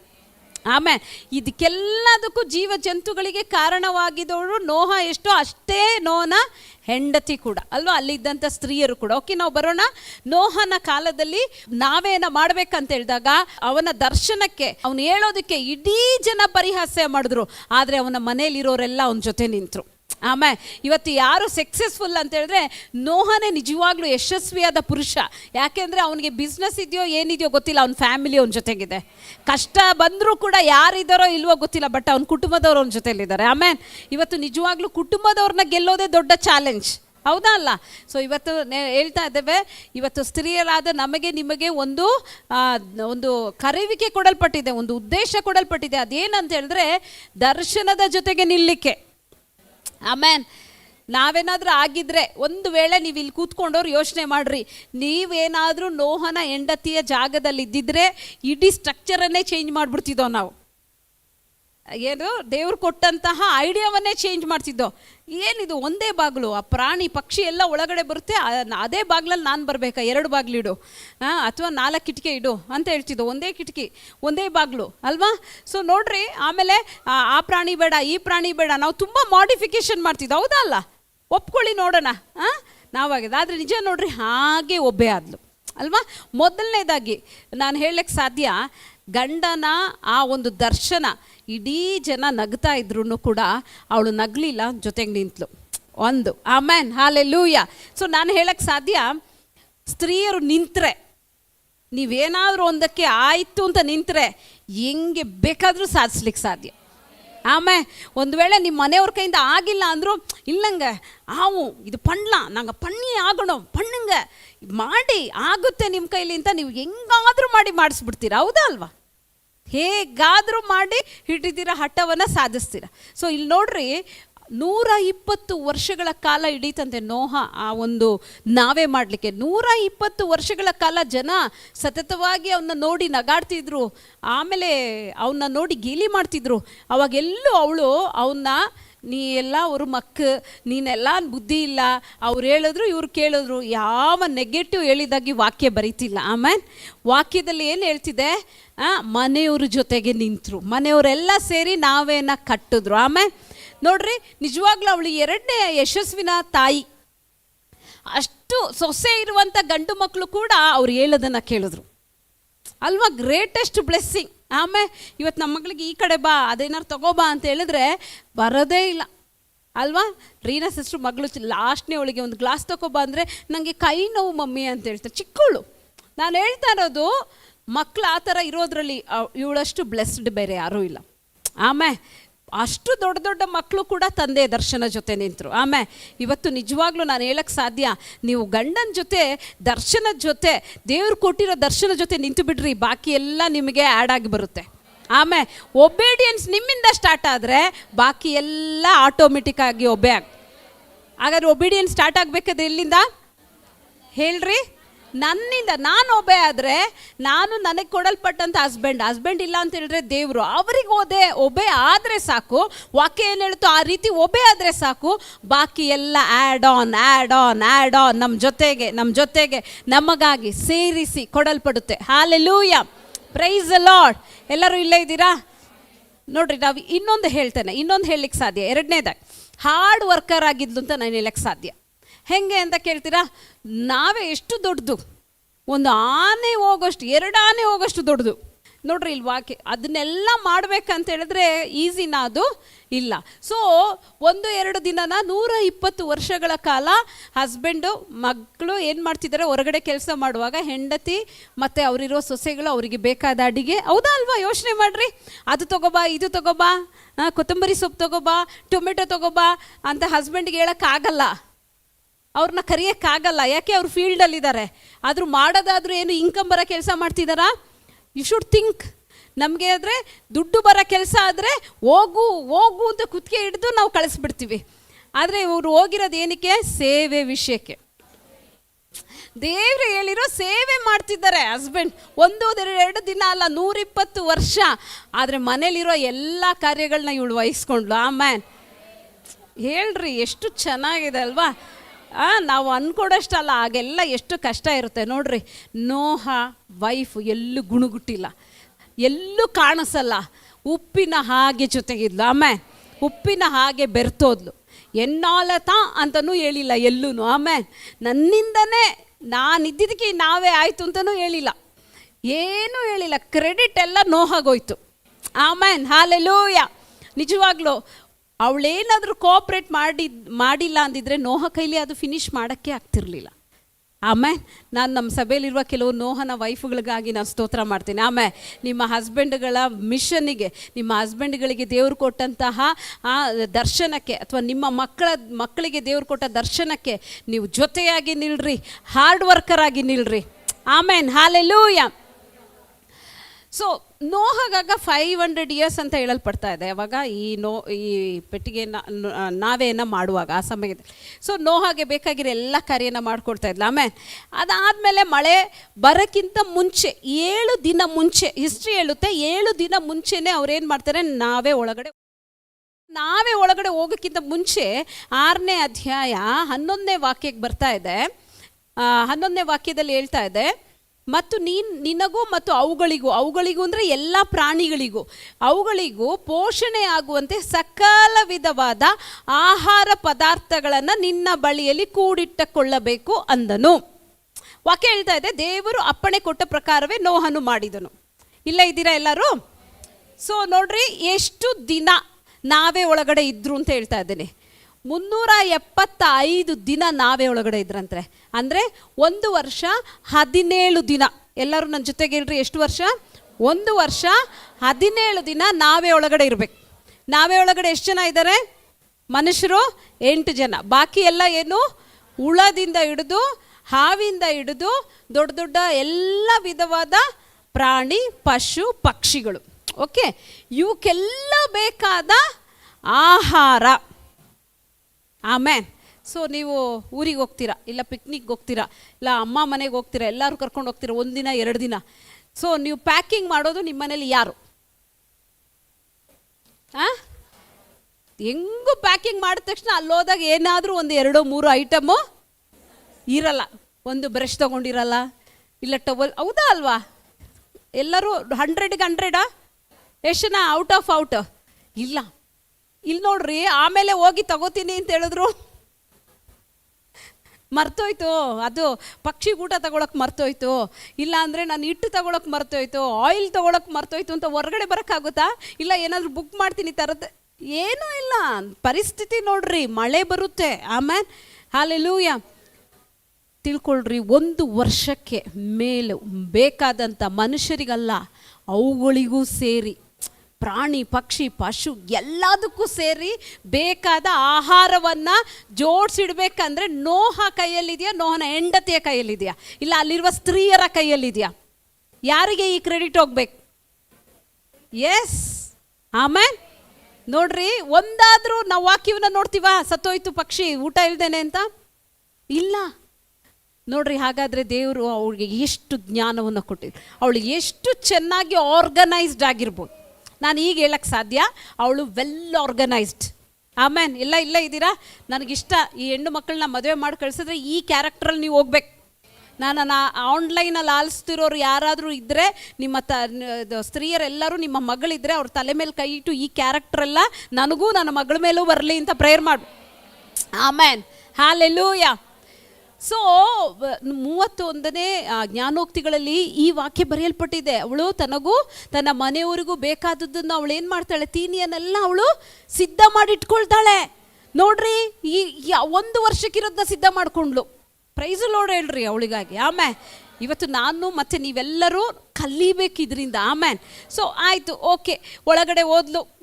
ಒಳಗಡೆ ಹೋಗ್ಬೇಕಾದ್ರೆ ಯಾರಿಗೆ ನೀವು ಹೇಳ್ರಿ, ಯಾರಿಗೆಲ್ಲ ಹುಳದ ಜೊತೆ ಇರೋಕ್ಕಿಷ್ಟ, ಹಾವು ಜೊತೆ ಇರೋಕ್ಕಿಷ್ಟ, ಪ್ರಾಣಿಗಳ ಜೊತೆ ಮುಟ್ಟಕ್ಕೆ ಅಸಹ್ಯ, ಭಯ. ಆದರೆ ಇಲ್ಲಿ ನೋಡ್ರಿ, 1 ಅಲ್ಲ 2 ದಿನ, ಎಷ್ಟು ದಿನ ಇರಬೇಕು? 1 ವರ್ಷ ಮೇಲೆ ಆ ಪ್ರಾಣಿಗಳ ಜೊತೆ ಇರಬೇಕು. ಹೊರಗಡೆ ಎಲ್ಲಾದರೂ ಓಡೋಗೋಣ ಅಂದರೆ ಆಗಲ್ಲ. ಮುಚ್ಚಿರೋದು ಬಾಗಿಲು ಯಾರು? ದೇವರು. ಆಮೇಲೆ ಇಷ್ಟು ಭಯ ತರುವಂಥದ್ದು ವಿಷ ಜಂತುಗಳು ಎಲ್ಲಾನು ಒಂದೇ ಮನೆಯಲ್ಲಿ, ಒಂದೇ ನಾವೇ ಒಳಗಡೆ, ಒಂದೇ ಸೂರಲ್ಲಿ ಇರಬೇಕು. ಆಮೇಲೆ ನಾನು ಒಂದೊಂದ್ಸತಿ ಯೋಚನೆ ಮಾಡ್ತೀನಿ, ಈ ಆನೆನಾದರೂ ಕಟ್ಟಿ ಒಂದು ಕಡೆಗೆ ಇಡ್ಬೋದು, ಆಯಿತಾ? ಸೊ ಈ ಪಕ್ಷಿಗಳು, ಹುಳುಗಳು, ಹಾವುಗಳನ್ನ ಹೆಂಗೆ ಕಟ್ಟಿಡೋಕ್ಕಾಗುತ್ತೆ? ಅದೆಲ್ಲ ಕಡೆ ಹರಿದಾಡ್ತಾ ಇರುತ್ತೆ, ಹೌದಾ ಅಲ್ಲ?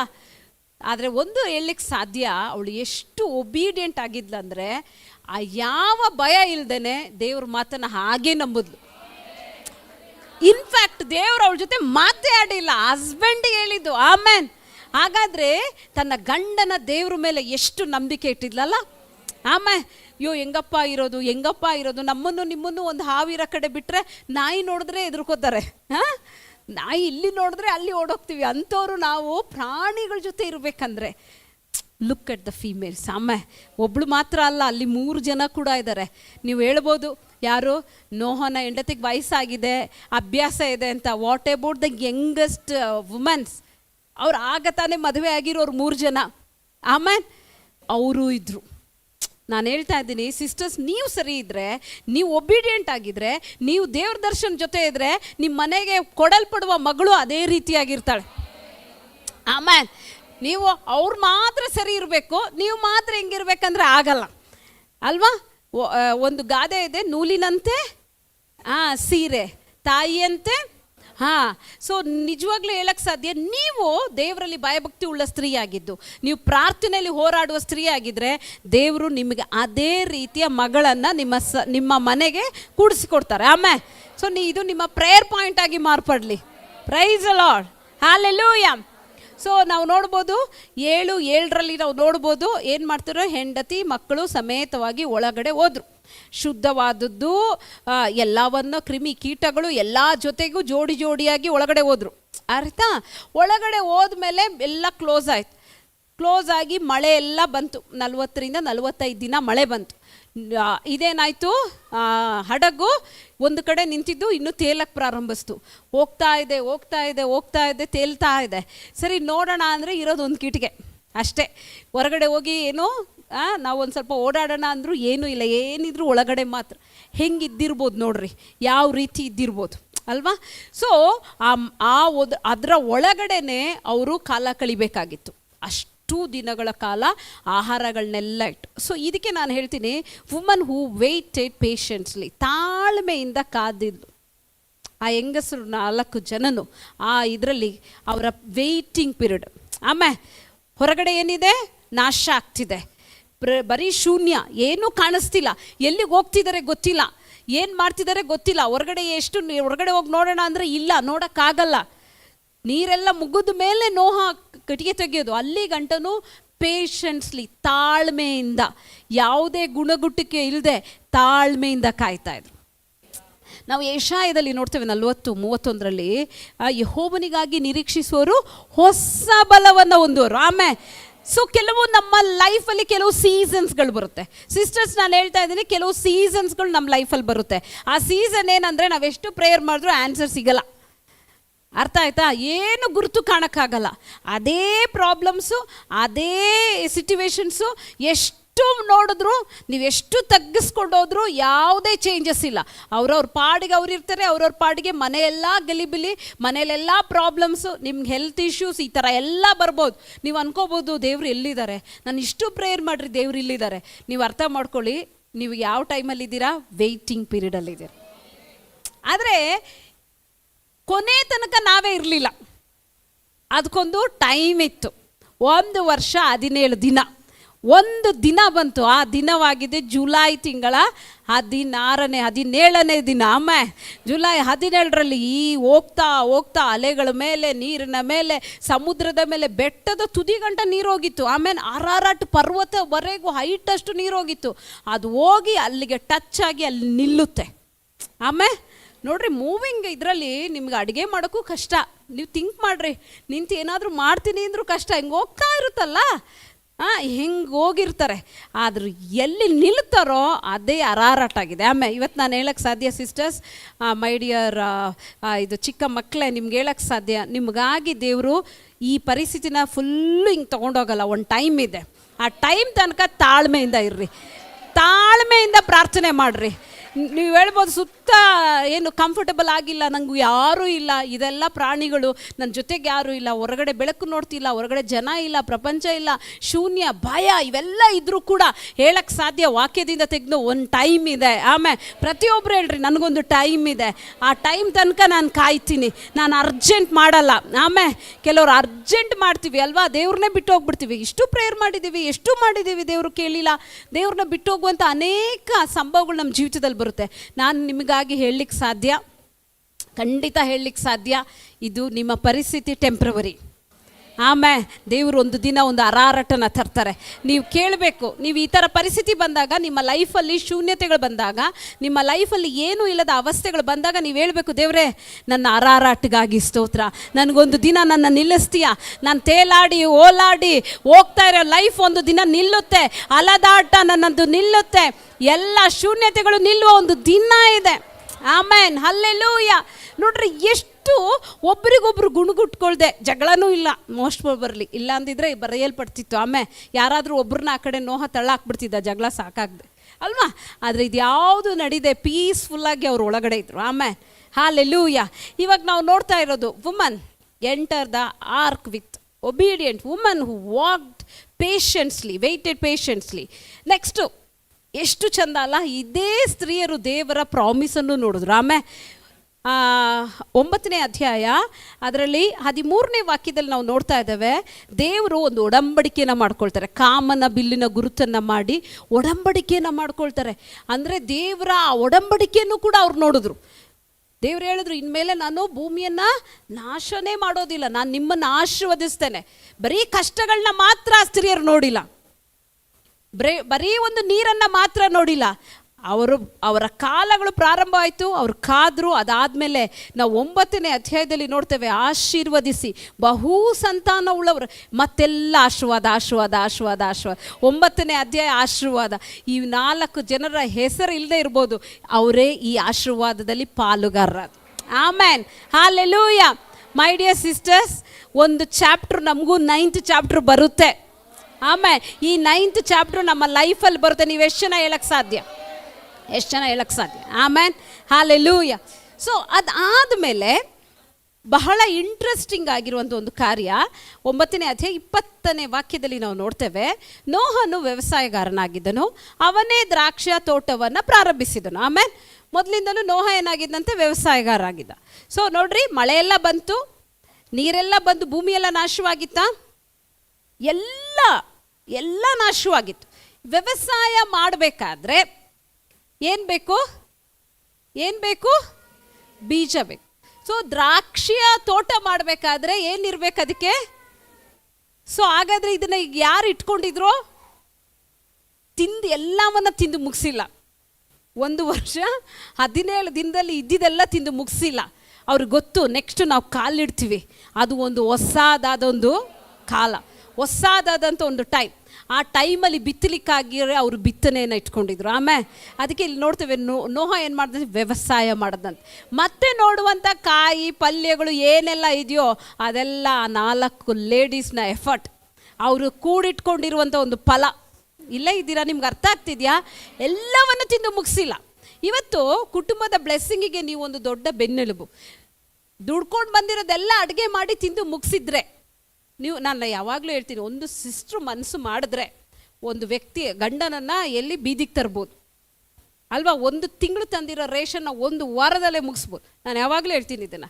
ಇಲ್ಲದಿದ್ದರೆ 1 ತಿಂಗಳಿಗೆ ತಂದಿರೋ ಅದೇ ರೇಷನ್ನ ನೀವು 2 ತಿಂಗಳು ತರ್ಬೋದು. ಇದು ಯಾರ ಕೈಯಲ್ಲಿದೆ? ಆಮೇನ್, ನೋಡ್ರಿ, ಪ್ರಿಸರ್ವ್ಡ್. ಆಮೇನ್, ಅವರು ಉಳಿಸಿಟ್ಟಿದ್ರು. ಇವತ್ತು ನಾನು ಹೇಳ್ತಾ ಇದ್ದೇನೆ, ನಿಮಗೆ ಫೈನಾನ್ಸ್ ಅಂತ ಒಂದು ನಿಮ್ಮ ಮನೆಯಲ್ಲಿ ಒಂದು ರೋಲ್ ಇದ್ದರೆ ಅದರ ಮುಖ್ಯ ಪಾತ್ರಿದಾರಿ ನೀವೇ. ಆಮೇಲೆ ಅರ್ಥ ಆಗಿಲ್ಲ ನಿಮಗೆಲ್ಲ? ಮೊನ್ನೆ ಯಾರಿಗೋ ಒಬ್ರಿಗೆ ಡ್ರೆಸ್ ತೊಗೊಳ್ಬೇಕಾಯ್ತು. ನಾನು ಯಾರನ್ನೋ ಹುಡುಗರನ್ನ ಕರ್ಕೊಂಡು ಹೋದೊಂದು ಪಾಸ್ಟ್ರದು ವೈಫಿಗೆ. ಸೊ ಅವ್ರು ಹೇಳಿದ್ರು ಚೆನ್ನಾಗಿರೋ ತೊಗೊಳ್ಳಿ ಅಂತ. ಆಗ ಅದು ಸ್ಯಾರಿನೋ ಡ್ರೆಸ್ಸು ನಂಗೆ ನೆನಪಿಲ್ಲ, 3000 ರುಪೀಸ್ ಇತ್ತು, ಐ ಥಿಂಕ್ 3-4 ವರ್ಷದಿಂದ. ಅಷ್ಟೊತ್ತಿಗೆ ಅವ್ನು ಹೇಳ್ದ, ಅಯ್ಯೋ ನನಗೆ ಬರೋದೇ 8,000 ರೂಪಾಯಿ, ನಾನು ಮದುವೆ ಆಗಿ ನನ್ನ ಹೆಂಡತಿಗೆ ಈ ಥರದ್ದು ಒಂದು ಸ್ಯಾರಿ ತಕ್ಕೊಟ್ರು ನಾನು ಏನಾಗಿರಬೇಕು? ಊಟ ಇಲ್ಲದೆ ಇರಬೇಕು, ನಂಗೆ ಮದುವೆನೇ ಬೇಡ. ನಾನು ಹೇಳ್ತಾ ಇರೋದು, ಚೆನ್ನಾಗಿ ಫ್ಯಾಮಿಲಿ ಮಾಡುವಂತಹ, ಫ್ಯಾಮಿಲಿಯನ್ನು ನಡೆಸುವಂಥ ಜ್ಞಾನ ದೇವರು ಹೆಣ್ಣು ಮಕ್ಕಳಾದ ನಮ್ಮ ಕೈ ಕೊಟ್ಟಿದ. 1 ತಿಂಗಳಿಗೆ ತರೋದೆಲ್ಲ ಖಾಲಿ ಮಾಡೋದಲ್ಲ, ಕಲ್ಯಾಣ ಇವ್ರ ಹತ್ರದಿಂದ. ಅಷ್ಟು ಪ್ರಾಣಿ ಪಕ್ಷಿ, ಅಷ್ಟು ಜನ ತಿಂದು ಅವರು ಇಟ್ಟಿದ್ರು, ಮಿಕ್ಸಿದ್ರು. ಹಾಗಾದರೆ ಸೇವಿಂಗ್ ಅಂತ ಬರುವಾಗ ಮಕ್ಕಳು ಫೀಸ್ ಇರ್ಬೋದು, ಮನೆಯಲ್ಲಿ ನಿಮ್ಮ ಹೆಣ್ಣು ಮಕ್ಕಳು ಮದುವೆಗಿರ್ಬೋದು, ನೀವು ಅಟ್ಲೀಸ್ಟು ಅವ್ರು ಎಷ್ಟಿಟ್ಟಿರ್ಬೋದು, 1 ಬೀಜ ಇಟ್ಟರು ಎಷ್ಟಾಗುತ್ತೆ ಯೋಚನೆ ಮಾಡಿ. 1 ಬೀಜ ಇಟ್ಟರು ಒಂದು ಕುಂಬಳಕಾಯಿ ಬೀಜ ಇಟ್ಟರು ಅಂತ ಇಟ್ಕೊಳ್ರಿ, ಒಂದು ಕುಂಬಳಕಾಯಿ ಬೀಜದಿಂದ 10 ಕುಂಬಳಕಾಯಿ ತೆಗಿಬೋದಾ? ಅದೇ ಥರ ನೀವು ಸ್ವಲ್ಪ ತೆಗೆದಿಡ್ರಿ. ಆಮೇಲೆ ಒಂದು ದಿನ ಬರುತ್ತೆ, ದಿಢೀರಂತ ನಿಮ್ಮ ಮಗಳಿಗೆ ಮದುವೆ ಫಿಕ್ಸ್ ಆಗುತ್ತೆ. ಆ ತೆಗೆದಿಟ್ಟಿರೋ ಬೀಜವನ್ನು, ತೆಗೆದಿಟ್ಟಿರುವಂಥ ಹಣವನ್ನು ದೇವ್ರ ಸಮ್ಮುಖದಲ್ಲಿ ತನ್ನಿರಿ. ಅದೇ 5 ರೊಟ್ಟಿ 2 ಮೀನು ಅದನ್ನು ಎತ್ತಿ ಮೇಲಿಡಿರಿ. ಕರ್ತನೆ, ನನ್ನ ಹತ್ರ ಇರೋದು ಇಷ್ಟೇ ದೇವ್ರೆ, ನನ್ನ ಮಕ್ಳಿಗೆ ಫೀಸ್ಗಿದೆ, ನನ್ನ ಮಕ್ಳು ಫೀಸ್ಗಾಗಿ ಬಿತ್ತಿಡ್ಬೇಕು. ಆಮೇಲೆ ಬೀಜ ಇಡಬೇಕಾ? ನಾವು ಪ್ರೇಯರ್ ಮಾಡ್ತೀರಿ ಅಂದರೆ ನಮ್ಮಷ್ಟು ಯಾರೂ ಇಲ್ಲ, ಫೂಲ್ ಯಾರೂ ಇಲ್ಲ. 100 ರೂಪಾಯಿನೇ ಇರಲಿ, 1000 ರೂಪಾಯಿನೇ ಇರಲಿ, ದೇವ್ರೆ ಮಕ್ಕಳಿಗೆ ನಾನು ಇಟ್ಟಿದ್ದೇ ಇಷ್ಟು ದೇವ್ರೆ, ಮೇಲೆ ಎತ್ತಿಟ್ಬಿಟ್ರು ನೀವು ಪ್ರೇಯರ್ ಮಾಡಿರಿ. ಇದಾಗಿದೆ ಫೇತ್ ಪ್ರಾಕ್ಟೀಸ್. ಆಮೇಲೆ ನಿಮ್ಮ ಮಕ್ಳು ಇದನ್ನು ನೋಡಲಿ. ಅದಲ್ದೇ ಓಡು ಹೋಗುವಾಗ ಆಗ ಸಾಲಗಾರನಿಂದೆ ಹೋಗು, ನನ್ನ ಹತ್ರ ಇಲ್ಲ ಇಲ್ಲ ಅಂತೇಳಿ. ಆಮೇಲೆ ನೀವು ಪ್ರಾಕ್ಟೀಸ್ ಮಾಡ್ಬೇಕು. ಆಮೇಲೆ ಇರೋದನ್ನು ತೆಗಿಬೇಕು. ತೆಗೆದು ದೇವ್ರ ಸಮ್ಮುಖದಲ್ಲಿ ಫ್ಯಾಮಿಲಿ ಪ್ರೇಯರಲ್ಲಿ ಕೈ ಎತ್ತಿಡ್ದು ಹೇಳ್ಬೇಕು, ದೇವ್ರೆ ಇದು ನನ್ನ ಮನೆ ಕಟ್ಟಲಿಕ್ಕಾಗಿ ಇಟ್ಟಿರೋ ಹಣ, ನನ್ನ ಮಗನಿಗಾಗಿ ಇಟ್ಟಿರೋ ಹಣ, ನನ್ನ ಮಗನ ಬಿಸ್ನೆಸ್ಗಾಗಿ ಇಟ್ಟಿರೋ ಹಣ, ನನ್ನ ಮಗಳ ಎಜುಕೇಷನ್ಗಾಗಿ, ನನ್ನ ಮಕ್ಕಳ ಫೀಸ್ ಕಟ್ಟಲಿಕ್ಕಾಗಿ ಸ್ವಲ್ಪನೇ ತೆಗೆದಿಟ್ಕೊಂಡು ನಂಬಿಗಸ್ತನಾದ ದೇವ್ರ ಕಡೆಗೆ ಚಾಚಿರಿ. ಮನುಷ್ಯರ ಹತ್ರ ಹೋಗೋಕ್ಕಿಂತ ಮೊದಲು ದೇವ್ರ ಹತ್ರ ಕೇಳ್ರಿ. ಆಮೇನ್, ಹಲ್ಲೆಲೂಯಾ. ಅದು ನಿಮ್ಮ ಕೈಯಲ್ಲಿದೆ. ನಿಮ್ಮ ಕುಟುಂಬದ ಮಾನ ಮರ್ಯಾದೆ ಉಳಿಸೋದು ನಿಮ್ಮ ಕೈಯಲ್ಲಿದೆ. ಆಮೇನ್, ಹಲ್ಲೆಲೂಯಾ. ನಂಗೆ ಬಹಳ ಇಷ್ಟವಾದದ್ದು ಇವರಲ್ಲಿ ಈ ಒಂದು ಸ್ವಭಾವಗಳು, ಶೇಖರಿಸಿಟ್ಕೊಳ್ಳೋದು, ಉಳಿಸೋದು. ಆಮೇನ್, ಹಲ್ಲೆಲೂಯಾ. ಅದಕ್ಕೆ ಅವನು ವ್ಯವಸಾಯ ಮಾಡ್ದ. ಆಮೇಲೆ ನೀವು ಬೆನ್ನೆಲುಬಾಗಿ ನಿಮ್ಮ ಹಸ್ಬೆಂಡಿಗೆ ಇಲ್ಲ ನಿಮ್ಮ ಮಕ್ಕಳಿಗೆ ನೀವು ಇಡ್ಬೋದು. ಇರೋದೆಲ್ಲವನ್ನ ಖಾಲಿ ಮಾಡದೆ ಒಂದು ಭಾಗ ತೆಗೆದಿಟ್ಬಿಟ್ಟು ಸ್ತೋತ್ರದೊಂದಿಗೆ ಎಲ್ಲವನ್ನ ಪ್ರಾರಂಭಿಸ್ರಿ. ಆಮೇಲೆ ಪಾಸ್ಟರ್ ಅಮ್ಮನ ನಾನು ನೋಡ್ತಿದ್ದೆ, ಅಕ್ಕಿ ಹಾಕಿದ ತಕ್ಷಣ ಒಂದು ಇಡೀ ತೆಗೆದು ಪ್ರೇಯರ್ ಮಾಡ್ತಾರೆ. ಅಕ್ಕಿ ತೆಗೆಯುವಾಗೆಲ್ಲ ಪ್ರೇಯರ್ ಮಾಡ್ತಾರೆ. ಏನು ಕೊಟ್ಟರು ಸ್ತೋತ್ರ ಮಾಡ್ತಾರೆ. ಸ್ತೋತ್ರ ಅಲ್ಲಿ ಕೃಪೆಯನ್ನು ಹೆಚ್ಚಿಸುತ್ತೆ. ಕೃಪೆ ನಿಮ್ಮ ಕಷ್ಟ ಕಾಲದಲ್ಲಿ ಸಹಾಯವಾಗಿ ಬರುತ್ತೆ. ಆಮೇಲೆ ಸ್ಯಾಲ್ರಿ ಬಂದ ತಕ್ಷಣ ಪೊಲೀಸ್ ಥರ ಇಷ್ಟೇನಾ ಬಾಕಿಯಲ್ಲಿ ಅಂತ ಕೇಳ್ತಾ ಇದ್ರೆ ಕೃಪೆ ನಷ್ಟವಾಗಿ ಹೋಗುತ್ತೆ. ಆಮೇಲೆ ಇದ್ದಿದ್ದು ಹೋಗ್ಬಿಡುತ್ತೆ ಹಾಸ್ಪಿಟಲ್ಗೆ, ಅಲ್ಲಿಗೆ ಇಲ್ಲಿಗೆ. ಏನು ಸಿಕ್ಕಿದೆಯೋ ಸ್ವಲ್ಪ ಇಷ್ಟೇನಾ ಅಂತ ಕೇಳಿದ್ರು ತೆಗೆದು ಮೇಲೆತ್ತಿ ಸ್ತೋತ್ರ ಮಾಡ್ರಿ. ಇದಾಗಿದೆ ಯೇಸು ಸ್ವಾಮಿ ನಮ್ಗೆ ಕಲಿಸಿದ್ದು. ಯೇಸು ಸ್ವಾಮಿ ಯಾವಾಗ ನೋಡಿದ್ರು ರೊಟ್ಟಿ ತೆಗೆದು ಆತನು ಮುರಿದು ಸ್ತೋತ್ರ ಮಾಡ್ತಿದ್ದ. ಆಮೇಲೆ ಯಾವಾಗ ಆತನು ಮುರಿದು ಸ್ತೋತ್ರ ಮಾಡ್ತಿದ್ದನೋ ಅದು ಹೆಚ್ಚಳವಾಗ್ತಿತ್ತು. ಆಮೇಲೆ ಹಲ್ಲೆಲೂಯಾ. ಆತನ ಒಂದು ಹ್ಯಾಬಿಟ್ ಆಗಿತ್ತು, ಆತನ ತೋರಿಸ್ಕೊಟ್ಟಿದ್ದಾನೆ. ಆಮೇಲೆ ಈಗಲೇ ತೋರಿಸ್ಕೊಟ್ಟಿದ್ದಾನೆ ಅಂದಾಗ ಎಷ್ಟು ಇದು. ಓಕೆ, ನಾನು ವೇಗ ಮುಗಿಸೋಕ್ಕೆ ಇಷ್ಟಪಡ್ತಾ ಇದ್ದೇನೆ. ನನ್ನ ವಿಷಯಗಳು ಮುಗೀತು. ಈಗ ನಮ್ಮ ಲೈಫಿಗೆ ಬರೋಣ. ಆಗ ನಾವೇ ಅನ್ನೋದು ಅದೊಂದು ಬೋಟು. ನಾವೇ ಅಂದರೆ ಬೋಟ್. ಸೊ ಇವತ್ತು ಬೋಟ್ ಯಾವುದು? Okay, good. ಮನೆ, ನಿಮ್ಮ ರಕ್ಷಣೆ. ಇನ್ನು ಇವತ್ತಿನ ಬೋಟ್ ಯಾವುದು? ಚರ್ಚ್. ಅಯ್ಯೋ, ಚರ್ಚ್. ಆಮೇಲೆ ಸಭೆ ಒಂದು ಬೋಟ್. ಆಮೇನ್, ಈ ಸಭೆ ಏನಾಗಿದೆ? ಒಂದು ಬೋಟ್ ಆಗಿದೆ. ಆಮೇನ್, ಹಲ್ಲೆಲೂಯಾ. ಸೊ ಈಗ ಹೊರಗಡೆ ನೀವು ಹೇಳ್ಬೋದು, ನಾನು ನೀರೇನು ನೋಡ್ತಿಲ್ಲ, ಎಲ್ಲ ಚೆನ್ನಾಗಿದ್ದಾರೆ, ನಾನು ಚೆನ್ನಾಗಿದ್ದೀನಿ ಅಂತ. ಆದರೆ ನಿಮ್ಮ ಕಣ್ಣಿಗೆ ಕಾಣದೊಂದು ರೆಲಮಲ್ಲಿ ಪಾಪಗಳು, ಶಾಪಗಳು ತುಂಬಿರುವ ಒಂದು ಜಾಗದಲ್ಲಿ ದೇವರು ನಿನಗಾಗಿ, ನಿನ್ನ ಮಕ್ಕಳಿಗಾಗಿ ಸೇಫ್ ಆಗಿರೋ ಒಂದು ಜಾಗವನ್ನು ಮಾಡಿಟ್ಟಿದ್ದಾರೆ. ದೇವ್ರು ಹೇಳ್ತಾರೆ, ನೀನು ಅಲ್ಲಿಗೆ ಬಾ, ನೀನು ಅಲ್ಲಿ ಬಂದು ಪ್ರಾರ್ಥನೆ ಮಾಡು. Amen, hallelujah, praise the lord. Amen. So ದೇವ್ರು ನಿಮಗಾಗಿ ಒಂದು ನೋಹವನ್ನು ಅಲ್ಲಿ ಇಟ್ಟಿದ್ದಾರೆ. Amen, hallelujah. ಅಷ್ಟು ಪ್ರಾಣಿ ಪಕ್ಷಿಗಳು ಯಾವ ಊಟವನ್ನು ಮಾಡ್ತು? ನೋಹ ಕೊಟ್ಟಂಥ ಊಟವನ್ನು ಮಾಡ್ತು. ನೋಹನ ಹೆಂಡತಿ ಕೊಟ್ಟಂಥ ಊಟವನ್ನು ಮಾಡ್ತು. ಆಮೇಲೆ ಇದೊಂದು ಬೆರಾಕ ಸಭೆ ಅನ್ನೋದು ಒಂದು ನಾವೇ. ಆನ್ಲೈನಲ್ಲಿ ನೋಡೋರ್ಗೆ ನಾನು ಹೇಳ್ತೀನಿ, ನೀವು ಯಾವ ಸಭೆಗೆ ಹೋದ್ರೂ ಅಷ್ಟೇ, ನೀವು ಹೋಗುವಂಥ ಸಭೆ ನಿಮಗಾಗಿ ದೇವರಿಟ್ಟಿರುವಂಥದ್ದು ನಾವೇ. ಅಲ್ಲಿ ದೇವರು ನಿಮಗಾಗಿ ಯಾವ ಆಹಾರ ಬೇಕು, ನೀವು ಆತ್ಮಿಕತೆಯಲ್ಲಿ ಎಷ್ಟು ಕಡಿಮೆ ಇದ್ದೀರಾ, ನೀವು ಕುಟುಂಬದಲ್ಲಿ ಎಷ್ಟು ಪ್ರಾಬ್ಲಮಲ್ಲಿದ್ದೀರಾ, ಹಣಕಾಸಲ್ಲಿ ಎಷ್ಟು ಪ್ರಾಬ್ಲಮ್ ಇದ್ದೀರಾ ಅಂತ ಚೆನ್ನಾಗಿ ಗೊತ್ತು. ಯಾರಿಗೆ? ಆ ನಾವೆಯಲ್ಲಿ ಇರುವ ಆತನಿಗೆ. ನಿಮಗಾಗಿ ಸಿದ್ಧ ಅವ್ರೇನು ಮಾಡ್ತಾರೆ? ನಿಮಗಾಗಿ ಆತ್ಮಿಕ ಆಹಾರವನ್ನು ಕೊಡ್ತಾರೆ. ಆಮೇಲೆ ಅದನ್ನ ಭುಜಿಸೋ ಕೆಲಸ ಯಾರ್ದು? ನಮ್ಮದು. ಆಮೇನ್, ಹಲ್ಲೆಲೂಯಾ. ವಾಕ್ಯಗಳನ್ನು, ಇಲ್ಲಿಂದ ಬರುವ ಪ್ರಕಟಣೆಯನ್ನು ತಿನ್ನಬೇಕು. ದೇವ್ರು ನಿಮ್ಮನ್ನು ಬಲಪಡಿಸೋದು ಇದ್ರೊಳಗಡೆ. ದೇವ್ರು ಇದ್ರೊಳಗಡೆ ನಿಮ್ಮನ್ನು ಕಟ್ಟೋದಾಗಿದೆ. ಆಮೇಲೆ ಕುಟುಂಬವಾಗಿ ಮಕ್ಕಳನ್ನು ಎಲ್ಲರನ್ನ ಎಳ್ಕೊಂಡು ನಾವೇ ಒಳಗಡೆ ಬರೋಕ್ಕೆ ನೋಡ್ಬೇಕು. ಆಮೇಲೆ ಈ ನಾವೆಯಿಂದ ನೀವೆಷ್ಟು ದೂರ ಇರ್ತೀರೋ ಅಷ್ಟು ಆಪತ್ತು. ನಾವೆಯಿಂದ ದೂರ ಇರೋಷ್ಟು ಆಪತ್ತು. ಸಿಸ್ಟರ್ಸ್, ನಾನು ಹೇಳ್ತಾ ಇದ್ದೀನಿ, ನೀವು ಅನ್ಕೋಬೋದು 1 ವಾರ ಚರ್ಚಿಗೆ ಹೋಗಿಲ್ಲ ಅಂದರೆ ಏನಾಗುತ್ತೆ? ನಾವೇ ಒಳಗಡೆ ಅವ್ರು ಹೋಗಿಲ್ಲ ಅಂದರೆ ಏನಾಗ್ತಿತ್ತು? ನಾವೇ ಬಾಗಿಲನ್ನು ಯಾರು ಮುಚ್ಚಿದ್ರು? ಈಗ ಕೃಪೆ ಕಾಲ ಓಪನ್ ಆಗಿದೆ. ಈ ಕೃಪೆ ಕಾಲ ಓಪನ್ ಆಗಿದೆ. ನಾವೇ ಬಾಗಿಲು ಒಂದು ದಿನ ಬರುತ್ತೆ. ಕೃಪೆ ಕಾಲ ಮುಗಿದ ಮೇಲೆ ಈ ನಾವೇ ಬಾಗಿಲು ಮುಚ್ಚಲ್ಪಡುತ್ತೆ. ಆಮೇಲೆ ಏನಾಯ್ತಂತೆ ಗೊತ್ತಾ? ಈ ನೋವ ಆ ಬಾಗಿಲನ್ನು ಮುಚ್ಚಿದಾಗ ಜನ ಎಲ್ಲ ಬಂದು ಬಾಗಿಲು ಬಡಿದ್ರಂತೆ, ತೆಗಿ ಅಂತ. ಆಮೇಲೆ ಬಾಗಿಲು ಮಾಡೋದಷ್ಟೇ ನೋಹನ ಕೆಲಸ, ಅದನ್ನು ಮುಚ್ಚೋದು ತೆರೆಯೋದು ದೇವರ ಕೆಲಸ. ಆಮೇನ್, ಹಲ್ಲೆಲೂಯ. ಇವತ್ತು ನಾನು ಹೇಳಲಿಕ್ಕೆ ಸಾಧ್ಯ, ಇದು ಕೃಪೆ ಕಾಲ, ಕೃಪೆ ಕಾಲ. ನಿಮ್ಗೆ ಎಷ್ಟಾಗುತ್ತೋ ಹೇರಾಳವಾಗಿ ವಾಕ್ಯಗಳು ಬಿತ್ತಲ್ಪಡುವ ಸಮಯ. ತೆಕ್ಕೊಳ್ಳಿ, ಇಟ್ಕೊಳ್ಳಿ, ಪ್ರಿಸರ್ವ್ ಮಾಡಿ ಇಟ್ಕೊಳ್ರಿ. ಆಮೇಲೆ ನಿಮಗೂ ನಿಮ್ಮ ಕುಟುಂಬಕ್ಕೂ ಬೇಕಾದದನ್ನು ಪ್ರಿಸರ್ವ್ ಮಾಡಿ ಇಟ್ಕೊಳ್ರಿ. ಒಂದಿನ ದಿನ ಬರುತ್ತೆ ಬಿತ್ತಲ್ಪಡಬೇಕಾದ್ರೆ ನಿಮ್ಮ ಕೈಯಲ್ಲಿ ಇರಬೇಕು. ಆಮೇನ್, ಹಲ್ಲೆಲೂಯ. ದಯವಿಟ್ಟು ಮಕ್ಕಳೇ, ನಾನು ಹೇಳ್ತಾ ಇದ್ದೀನಿ, ನೀವು ಬನ್ನಿರಿ. ಇಲ್ಲಿ ಕೃಪೆ ಸಿಗುವಂಥ ಕಾಲ, ಕೃಪೆಗಳು ಸಿಗುವಂಥ ಒಂದು ಜಾಗ ಇದು. ಆಮೇಲೆ ಸೌಖ್ಯ ಸಿಗುವಂಥ ಜಾಗ. ನಿಮ್ಮನ್ನು ಒಟ್ಟಾಗಿ ಸೇರಿಸಿ ದೇವ್ರು ಏನು ಮಾಡ್ತಾರೆ, ನಿಮ್ಮನ್ನು ಸುಂದರವಾದಂತಹ ಪಾತ್ರೆಗಳಾಗಿ ಮಾಡುವ ಜಾಗವಾಗಿದೆ ಈ ಒಂದು ನಾವೆ. ಈ ನಾವೆಯಲ್ಲಿ ನೀವೆಷ್ಟು ಕೂಡಿ ಬರ್ತೀರೋ ಅಷ್ಟಕ್ಕಷ್ಟು ನೀವು ಲೋಕದ ಎಲ್ಲ ಡೇಂಜರ್ಗಳಿಂದ, ಎಲ್ಲಿ ಬರುವಂಥ ಎಲ್ಲ ಪ್ರಾಬ್ಲಮ್ಗಳಿಂದ ನೀವೇನಾಗ್ತೀರಾ, ಸೇಫೆಸ್ಟ್ ಪ್ಲೇಸ್. ಆಮೇನ್, ಹಲ್ಲೆಲೂಯ. ಸಿಸ್ಟರ್ ಹೇಳಿದ್ರು, ನಾವೇ ಅನ್ನೋದು ನನ್ನ ಕುಟುಂಬ. ಹೌದು ಸಿಸ್ಟರ್, ನಿಮಗಿರುವ ಇನ್ನೊಂದು ನಾವೇ ನಿಮ್ಮ ಕುಟುಂಬ. ಆಮೇನ್, ಹಲ್ಲೆಲೂಯ, ಪ್ರೈಸ್ ದಿ ಲಾರ್ಡ್. ಆಮೇಲೆ ಈ ಕುಟುಂಬದಲ್ಲಿ ದೇವರು ಹೇಳಿದಂಥ ಎಲ್ಲ ಕಾರ್ಯಗಳಿರ್ಬೇಕು. ಆಮೇಲೆ ನಿಮ್ಮ ಕುಟುಂಬ ನಾಯಕನೊಂದಿಗೆ ನೀವು ನಿಂತ್ಕೋಬೇಕು. ನಿಮ್ಮ ಕುಟುಂಬ ನಾಯಕನನ್ನು ಮುಂದೆ ಕಳಿಸ್ಬೇಕು ಎಲ್ಲ ವಿಷಯಕ್ಕೂ. ಆಮೇಲೆ ನಿಂಗೆ ಗೊತ್ತಿಲ್ಲ, ಸುಮ್ಮನೆ ಕೂರು, ಆ ರೀತಿ ಹೇಳ್ದೆ ಅವ್ರನ್ನ ಎನ್ಕರೇಜ್ ಮಾಡಿ ನಿಮ್ಮ ಮಕ್ಕಳನ್ನು ನೀವು ಬೆಳೆಸ್ಬೇಕು. ಆಮೇಲೆ ಇವತ್ತು ಎಷ್ಟು ಜನಕ್ಕೆ ಆಸೆ ಈ ಥರ ನಾನು ಆಗಬೇಕಂತ. ಓಕೆ, ನಾವು ಈಗ ಕೆಲವೊಂದು ವಿಷಯಗಳ ಬಗ್ಗೆ ಡಿಸ್ಕಸ್ ಮಾಡ್ಲಿಕ್ಕೆ ಹೋಗ್ತಾ ಇದ್ದೇವೆ. ಮೊದಲನೇ ಕ್ವಶನ್, ಆತ್ಮಿಕವಾದ ಸಹೋದರಿಗಳಾದ ನಾನು ಎಷ್ಟು ಮಾತ್ರ ನನ್ನ ಕುಟುಂಬದಲ್ಲಿ ಪ್ರಭಾವವನ್ನು ಬೀರಲಿಕ್ಕೆ ಸಾಧ್ಯ? ಪ್ರಶ್ನೆಯನ್ನು ಸರಿಯಾಗಿ ಗಮನಿಸಿ. ಒಂದು ಆತ್ಮಿಕ ಸ್ತ್ರೀಯಾಗಿರುವ ನೀವು ಹೇಗೆ ನಿಮ್ಮ ಕುಟುಂಬದಲ್ಲಿ ನೀವು ಪ್ರಭಾವವನ್ನು ಬೀರ್ಲಿಕ್ಕೆ ಸಾಧ್ಯ? ಆಮೇನ್, ಒಂದು ಹೇಳಲಿಕ್ಕೆ ಸಾಧ್ಯ, ಎಷ್ಟೇ ಅಲೆಗಳು ಬಯಸಲಿ, ಎಷ್ಟೇ ಪ್ರಾಬ್ಲಮ್ಸ್ ಬರಲಿ, ನಿಮ್ಮ ನಂಬಿಕೆ ದೇವ್ರ ಮೇಲೆ ಇರಬೇಕು. ಅವ್ರು ನೋಡಿದ್ದು 1 ವರ್ಷಗಳ ಕಾಲ ನೀರನ್ನು, ಆದರೆ ಒಂದು ದಿನ ಬಂತು ಒಣಗಿದ ನೆಲಕ್ಕೆ ಅವ್ರು ಕಾಲಿಟ್ರು. ಈಗ ಕೇಳ್ತಾ ಇದ್ದೇನೆ, ನಿಮ್ಮ ರೋಲು ಇಂಪಾರ್ಟೆಂಟಾ ಅಲ್ವಾ? ಕುಟುಂಬದಲ್ಲಿ ನೀವು ಎಷ್ಟು ಇಂಪಾರ್ಟೆನ್ಸ್ ಆಗಿದ್ದೀರಾ? ನೀವು ನಿಮ್ಮಿಂದ ಆತ್ಮಿಕ ವಿಷಯದಲ್ಲಿ ಪ್ರಭಾವ ಬೀರ್ಲಿಕ್ಕೆ ಆಗ್ತಿದ್ಯಾ? ಎಲ್ಲರ ಪರವಾಗಿ ಇನ್ನೊಂದು ಪ್ರಶ್ನೆನ ಕೇಳ್ತೀನಿ, ನಿಮ್ಮಲ್ಲಿ ನೀವು ಆನ್ಸರ್ ಮಾಡಬೇಕು. ಸೊ ಇಷ್ಟೊಂದು ಡೌಟ್ಗಳಿದ್ದಾಗ, ಎಲ್ಲ ಗೇಲಿ ಮಾಡ್ತಿದ್ದಾಗ ಆ ಗಂಡನ ಜೊತೆ ಅವಳು ನಿಂತಳು. ಅವಳಿಗೆ ಅಷ್ಟು ಏನಿತ್ತು, ನಂಬಿಕೆ ಅವಳೊಳಗಡೆ ಇತ್ತು. ಹೌದಾ ಅಲ್ಲ? ಸೊ ಇವತ್ತು ಕೇಳ್ತೀನಿ, ನಿಮ್ಮನ್ನು ನೋಡಿ ಗೇಲಿ ಮಾಡೋರ ಮುಂದೆ, ಪರಿಹಾಸ್ಯ ಮಾಡೋರ ಮುಂದೆ ನಿಮ್ಮ ಆ್ಯಟಿಟ್ಯೂಡ್ ಹೆಂಗಿರುತ್ತೆ? ನಮ್ಮ ಕೈಲಿ ನೋಹ ಹೆಂಡತಿ ಥರ ಆಗೋಕ್ಕಾಗುತ್ತಾ? ಎರಡನೇ ಪ್ರಶ್ನೆ ಕೇಳ್ತೀನಿ, ನಿಮ್ಮ ಹಸ್ಬೆಂಡ್ ಅಥವಾ ನಿಮ್ಮ ಅಪ್ಪ ಅಮ್ಮ ಮಕ್ಕಳು ಅವ್ರನ್ನ ನಂಬಕ್ಕಾಗಿಲ್ಲ ಅಂದರು, ದೇವ್ರು ಅವ್ರಿಗೇನಾದರೂ ಈ ಥರ ಮಿಷನ್ ಕೊಟ್ಟರೆ ಅವ್ರನ್ನ ನೀವು ನಂಬಕ್ಕಾಗುತ್ತಾ? ನಿಮ್ಮ ಹಸ್ಬೆಂಡಿಗೆ ಇದೇ ಥರ ಮಿಷನ್ನ ಕೊಟ್ಟರೆ ನೀವು ನಂಬ್ತೀರಾ? ಯಾಕೆ ಗೊತ್ತಾ? ನಾನು ಯಾಕೆ ಇದನ್ನು ಕೇಳ್ತಾ ಇದ್ದೀನಿ ಅಂದರೆ, ಒಬ್ಬೇ ಆಗಬೇಕಾದ್ರೆ ಅವ್ರನ್ನ ನಂಬೋದು ತುಂಬ ಮುಖ್ಯ. ಸುಮ್ಮನೆ ಯಾರೂ ಒಬ್ಬೇ ಆಗಲ್ಲ.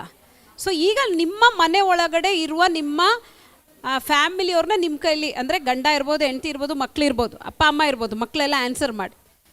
ನಿಮ್ಮ ತಂದೆ ತಾಯಿಗೆ ದಿಢೀರ್ ಅಂತ ಇನ್ನೂ ಮುಗ್ದಿಲ್ಲ ನನಗೆ, ನಿಮ್ಮ ತಂದೆ ತಾಯಿಗೆ ಇಲ್ಲಿಂದ ಬೇರೆ ಕಡೆ ಹೋಗಿ ಸೇವೆ ಮಾಡಿ, ಎಷ್ಟೋ ದೂರ ಇರುವಂಥ ಕಡೆ ಹೋಗಿ ಸೇವೆ ಮಾಡಿ ಅಂತ ದೇವ್ರು ಹೇಳಿದ್ರೆ, ಮಕ್ಕಳೇ ನೀವು ಅವ್ರ ಜೊತೆ ನಿಲ್ತೀರಾ? ನನ್ನ ಪ್ರಶ್ನೆ ಅದು. ವೈಫ್, ನಿಮ್ಮ ಹಸ್ಬೆಂಡ್ಗಳಿಗೆ ಇಂಥ ಮಿಷನ್ ಇದೆ, ಇಂಥ ಕಡೆ ಚರ್ಚ್ ಮಾಡಬೇಕಂತ ದೇವ್ರು ಹೇಳಿದ್ರೆ, ಹೆಂಡತಿಯಾಗಿರುವ ನಿಮ್ಮ ಕರ್ತವ್ಯ ಏನು? ನೆಕ್ಸ್ಟ್ ಕ್ವಶನ್ನ ಕೇಳೋಣ. ಈ ಒಂದು ವುಮೆನ್ಸ್ ಆಫ್ ಆರ್ಕ್, ನಾವೇ ಒಳಗಿರುವ ಸ್ತ್ರೀಯರ ಒಳಗಡೆಯಿಂದ ನೀವೇನು ಕಲ್ತ್ಕೊಂಡ್ರಿ? ನೀವು ಡಿಸ್ಕಸ್, ನಿಮ್ಗೇನು ಇಷ್ಟ ಆಯಿತು? ನೀವೇನು ಕಲ್ತ್ಕೊಂಡ್ರಿ ಅದರೊಳಗಡೆಯಿಂದ? ದೇವರಾತ್ಮನು ನಿಮ್ಮೊಳಗೆ ಹಾಕಿದಂಥ ಪಾಠ ಏನು? ಲಾಸ್ಟ್ ಕ್ವಶನ್ ಆದಮೇಲೆ ನಾವು ಪ್ರೇಯರ್ ಮಾಡೋಕ್ಕೆ ಹೋಗ್ತಾ ಇದ್ದೇವೆ. ಗ್ರೂಪಲ್ಲಿ ಒಂದು ಡಿಸಿಷನ್ ತೊಗೊಂಡು ಹೋಗ್ಬೇಕು ಇವತ್ತು. ಲಾಸ್ಟ್ ಕ್ವಶನ್, ಎಷ್ಟು ಜನ ನೀವು ಉಪ್ಪಾಗ್ಲಿಕ್ಕೆ ಬಯಸ್ತೀರಾ? ಅಂದರೆ ನನಗೆ ಇನ್ನೂ ಮುಗಿಸಿಲ್ಲ ನಾನು, ತುಂಬ ಈಸಿ, ಎಲ್ಲ ಕ್ವಶನ್ಗೂ ಕೈ ಎತ್ತೋದು ನೀವು ಇರಬೇಕು. ಇವತ್ತು ದೇವ್ರ ಮುಂದೆ ನೀವು ಕೈ ಎತ್ತಿದ ಉಪ್ಪು ಅಂತ ಹೇಳಿದ್ರೆ ಏನು ಲೆಗಸಿಯನ್ನು, ಫೇತ್, ಆ ನಂಬಿಕೆಯಲ್ಲಿ ಯಾವ ಒಂದು ಇದು ಆಸ್ತಿಯನ್ನು ನೀವು ಬಿಟ್ಟು ಹೋಗ್ತೀರಾ? ನಿಮ್ಮ ಮಕ್ಕಳು, ನಿಮ್ಮ ಹಸ್ಬೆಂಡು ನಿಮ್ಮನ್ನ ನೆನೆಸ್ಕೊಳ್ಳೋ ರೀತಿಲಿ. ಈಗ ನೋಡ್ರಿ, ಅವಳು ನನ್ನಿಂದ, ಏಕೆಂದರೆ ಅವಳ ಹೆಸರೇ ಬರೆದಿಲ್ಲ, ಅವಳೆಲ್ಲೂ ಜಗಳ ಆಡಿಲ್ಲ ಅನ್ಕೋತೀನಿ, ಅವಳ ಹೆಸರಿಲ್ಲ ಅಂದು. ಸೊ ಅಷ್ಟೆಲ್ಲ ಕಷ್ಟ ನಾವೇನ ಕಟ್ಟಿದ್ರು. ಕ್ಲೀನಿಂಗ್ ಯೋಚನೆ ಮಾಡ್ರಿ, ನಾನು ಅದು ಹೇಳಕ್ಕೆ ಮರ್ತೋಯ್ತು. ಅಷ್ಟು ದೊಡ್ಡ ನಾವೇ ಕ್ಲೀನಿಂಗ್ ಹೆಂಗೆ ಮಾಡಿರ್ಬೋದು? ಆನೆಯಿಂದ ಹಿಡಿದು ಜಿರಾಫೆ, ಇದು ಗಲೀಜೆಲ್ಲ ಎತ್ತಬೇಕಲ್ಲ. ಯಾವುದೇ ಒಂದು ಡಿಫ್ರೆನ್ಸ್ ಇರಲಿಲ್ಲ ಅಲ್ಲಿ. ಇವತ್ತು ನಮಗಿರೋ ಬರೀ ಒಂದು 1 BHK 2 BHK ಕ್ಲೀನಿಂಗಿಗೆ ಜಗಳ ಮನೇಲಿ. ನೀನು ಅದು ಮಾಡು, ನೀನು ಇದು ಮಾಡು, ನಾನು ಅದು ಮಾಡು. ರಿಯಲ್ಲಾಗಿ ನನಗೆ ಏನು ನೋಡ್ರಿ, ಯಾರೂ ಇದು ಮಾಡ್ಕೊಬಿಡ್ರಿ, ರಿಯಲ್ಲಾಗಿ ಬಿ ರಿಯಲ್ ಯೋಚನೆ ಮಾಡಿರಿ. ಮಕ್ಕಳೆಲ್ಲ ಯೋಚನೆ ಮಾಡಿರಿ. ಸೊ ಯಾವ ಲೆಗಸಿಯನ್ನು ನೀವು ಬಿಡ್ಲಿಕ್ಕೆ ಇಷ್ಟಪಡ್ತೀರಾ? ಸಪೋಸ್ ಇವತ್ತು ನಾನು ಸತ್ತರೆ ನನ್ನ ಏನಂತ ನೆನೆಸ್ಕೊಳ್ತಾರೆ ಜನ, ನನ್ನಿಂದ ಏನು ಕಲ್ತ್ಕೊಳ್ತಾರೆ? ನೀವು ನೆನೆಸ್ಕೊಳ್ರಿ. ಇವತ್ತೇ ಲಾಸ್ಟು ನೀವು ಹೋಗ್ತಾ ಇದ್ದೀರಾ ಅಂದ್ಕೊಳ್ಳಿ ಅಪ್ಪ ಮನೆಗೆ. ಸೊ ಏನು ಲೆಗಸಿಯನ್ನು ಬಿಟ್ಟು ಹೋಗ್ತೀರಾ ನಿಮ್ಮ ಮಕ್ಕಳಿಗೆ? ಏನು ಒಂದು ವರ್ಡನ್ನು ನೀವು ಹೇಳಲಿಕ್ಕೆ ಇಷ್ಟಪಡ್ತೀರಾ? ಅದನ್ನ ನೀವು ಹೆಂಗೆ ಜೀವಿಸಿ ತೋರಿಸ್ತೀರಾ? ಯಾವ ರೀತಿ ಉಪ್ಪಾಗಿ ತೋರಿಸ್ತೀರಾ ಅದನ್ನ ಹೇಳ್ಬೇಕು. ಸುಮ್ಮನೆ ಹಂಗೆ ಹಿಂಗೆ ಅಲ್ಲ, ದೇವ್ರು ನಿಮ್ಗೆ ಏನು ಕೊಡ್ತಾರೋ ಅದು ಹೇಳ್ಬೇಕು. ಪ್ರತಿಯೊಬ್ಬರು ಹೇಳಬೇಕು. ಇವರು ಏನು ಎಕ್ಸ್ಪ್ಲೈನ್ ಮಾಡಬೇಡ್ರಿ, ಲೆಟ್ ದೆಮ್ ಟೆಲ್ ಅಷ್ಟೇ ಹೇಳ್ರಿ. ಆನ್ಲೈನಲ್ಲಿರೋರು ಕೂಡ ಯೋಚನೆ ಮಾಡಿರಿ. ನಾವು ಯಾವ ಒಂದು ಹಕ್ಕನ್ನು ಅಥವಾ ಆಸ್ತಿಯನ್ನು ನಾವು ನಮ್ಮ ಮಕ್ಕಳಿಗೆ ಆತ್ಮಿಕತೆಯಲ್ಲಿ ಬಿಟ್ಟು ಹೋಗ್ತೀವಿ?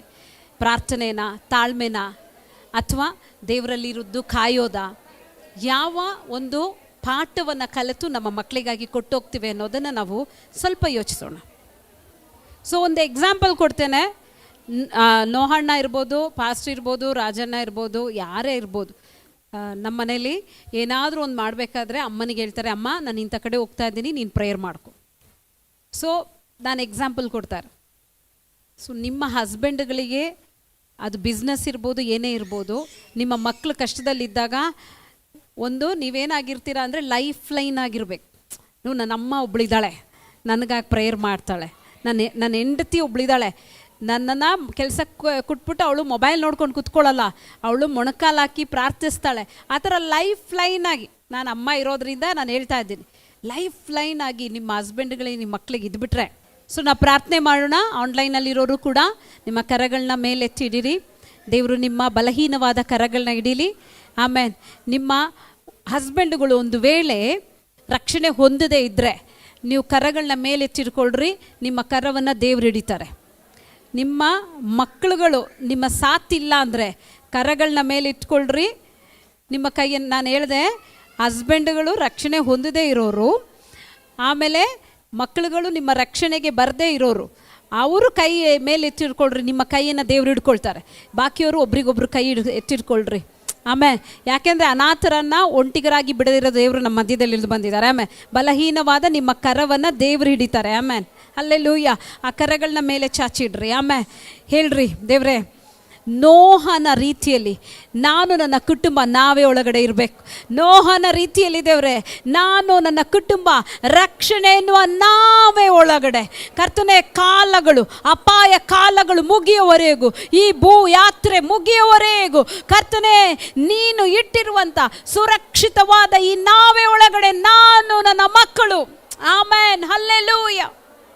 ಪರಿಶುದ್ಧಾತ್ಮನೇ, ಒಬ್ಬರನ್ನು ನಾವು ಕಳ್ಕೊಳ್ಳೋಕ್ಕೆ ನಾವು ಇಷ್ಟಪಡಲ್ಲ ದೇವ್ರೆ. ಕುಟುಂಬವಾಗಿ ಪ್ರತಿ ಒಬ್ಬರು ಬೆರಾಕ ಎನ್ನುವ ನಾವೇ ಒಳಗಡೆ ಬರಲೆಂದು ಯೇಸುವಿನ ನಾಮದಲ್ಲಿ ಪ್ರಾರ್ಥಿಸ್ತಾ ಇದೆ.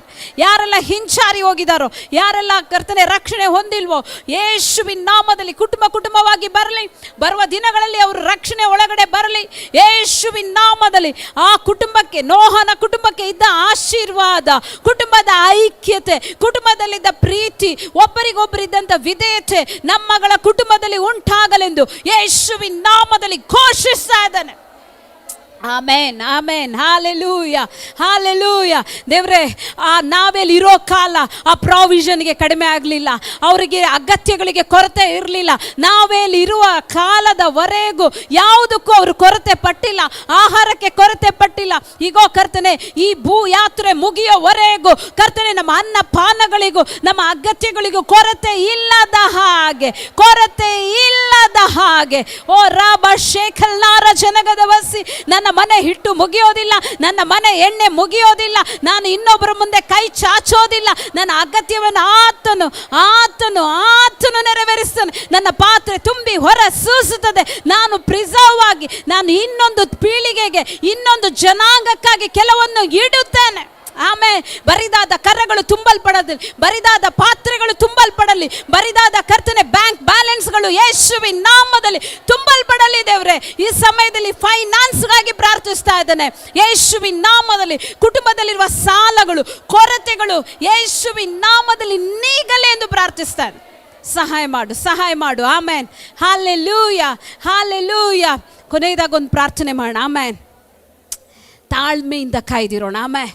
ಹಲ್ಲೆಲೂಯ. ತಾಳ್ಮೆಯನ್ನು ಕೊಡು ಅಂತ ಕೇಳ್ರಿ ದೇವ್ರೆ. ಆ 4 ಜನ ಸ್ತ್ರೀಯರು ನಾವೇ ಒಳಗಡೆ ತಾಳ್ಮೆಯಿಂದ ಇದ್ದ ಹಾಗೆ ಈ ಭೂಲೋಕ ಯಾತ್ರೆಯಲ್ಲಿ ನನಗೆ ತಾಳ್ಮೆಯಿಂದ ನಿನ್ನನ್ನು ಆತ್ತುಕೊಳ್ಳುವಂತೆ ದೇವರ ದಿನಕ್ಕಾಗಿ ಕಾಯುವಂಥ ಒಂದು ಸ್ವಭಾವ ನನ್ನ ಜೀವಿತದಲ್ಲಿ ಉಂಟಾಗಲಿ ಎಂದು ಘೋಷಿಸ್ತಾ ಇದ್ದಾನೆ, ಪ್ರಾರ್ಥಿಸ್ತಾ ಇದ್ದಾನೆ ದೇವ್ರೆ. ಆಮೇನ್. ಹಲ್ಲೆಲೂಯ. ನೀನು ಹಾಗೆ ಮಾಡಿದಕ್ಕಾಗಿ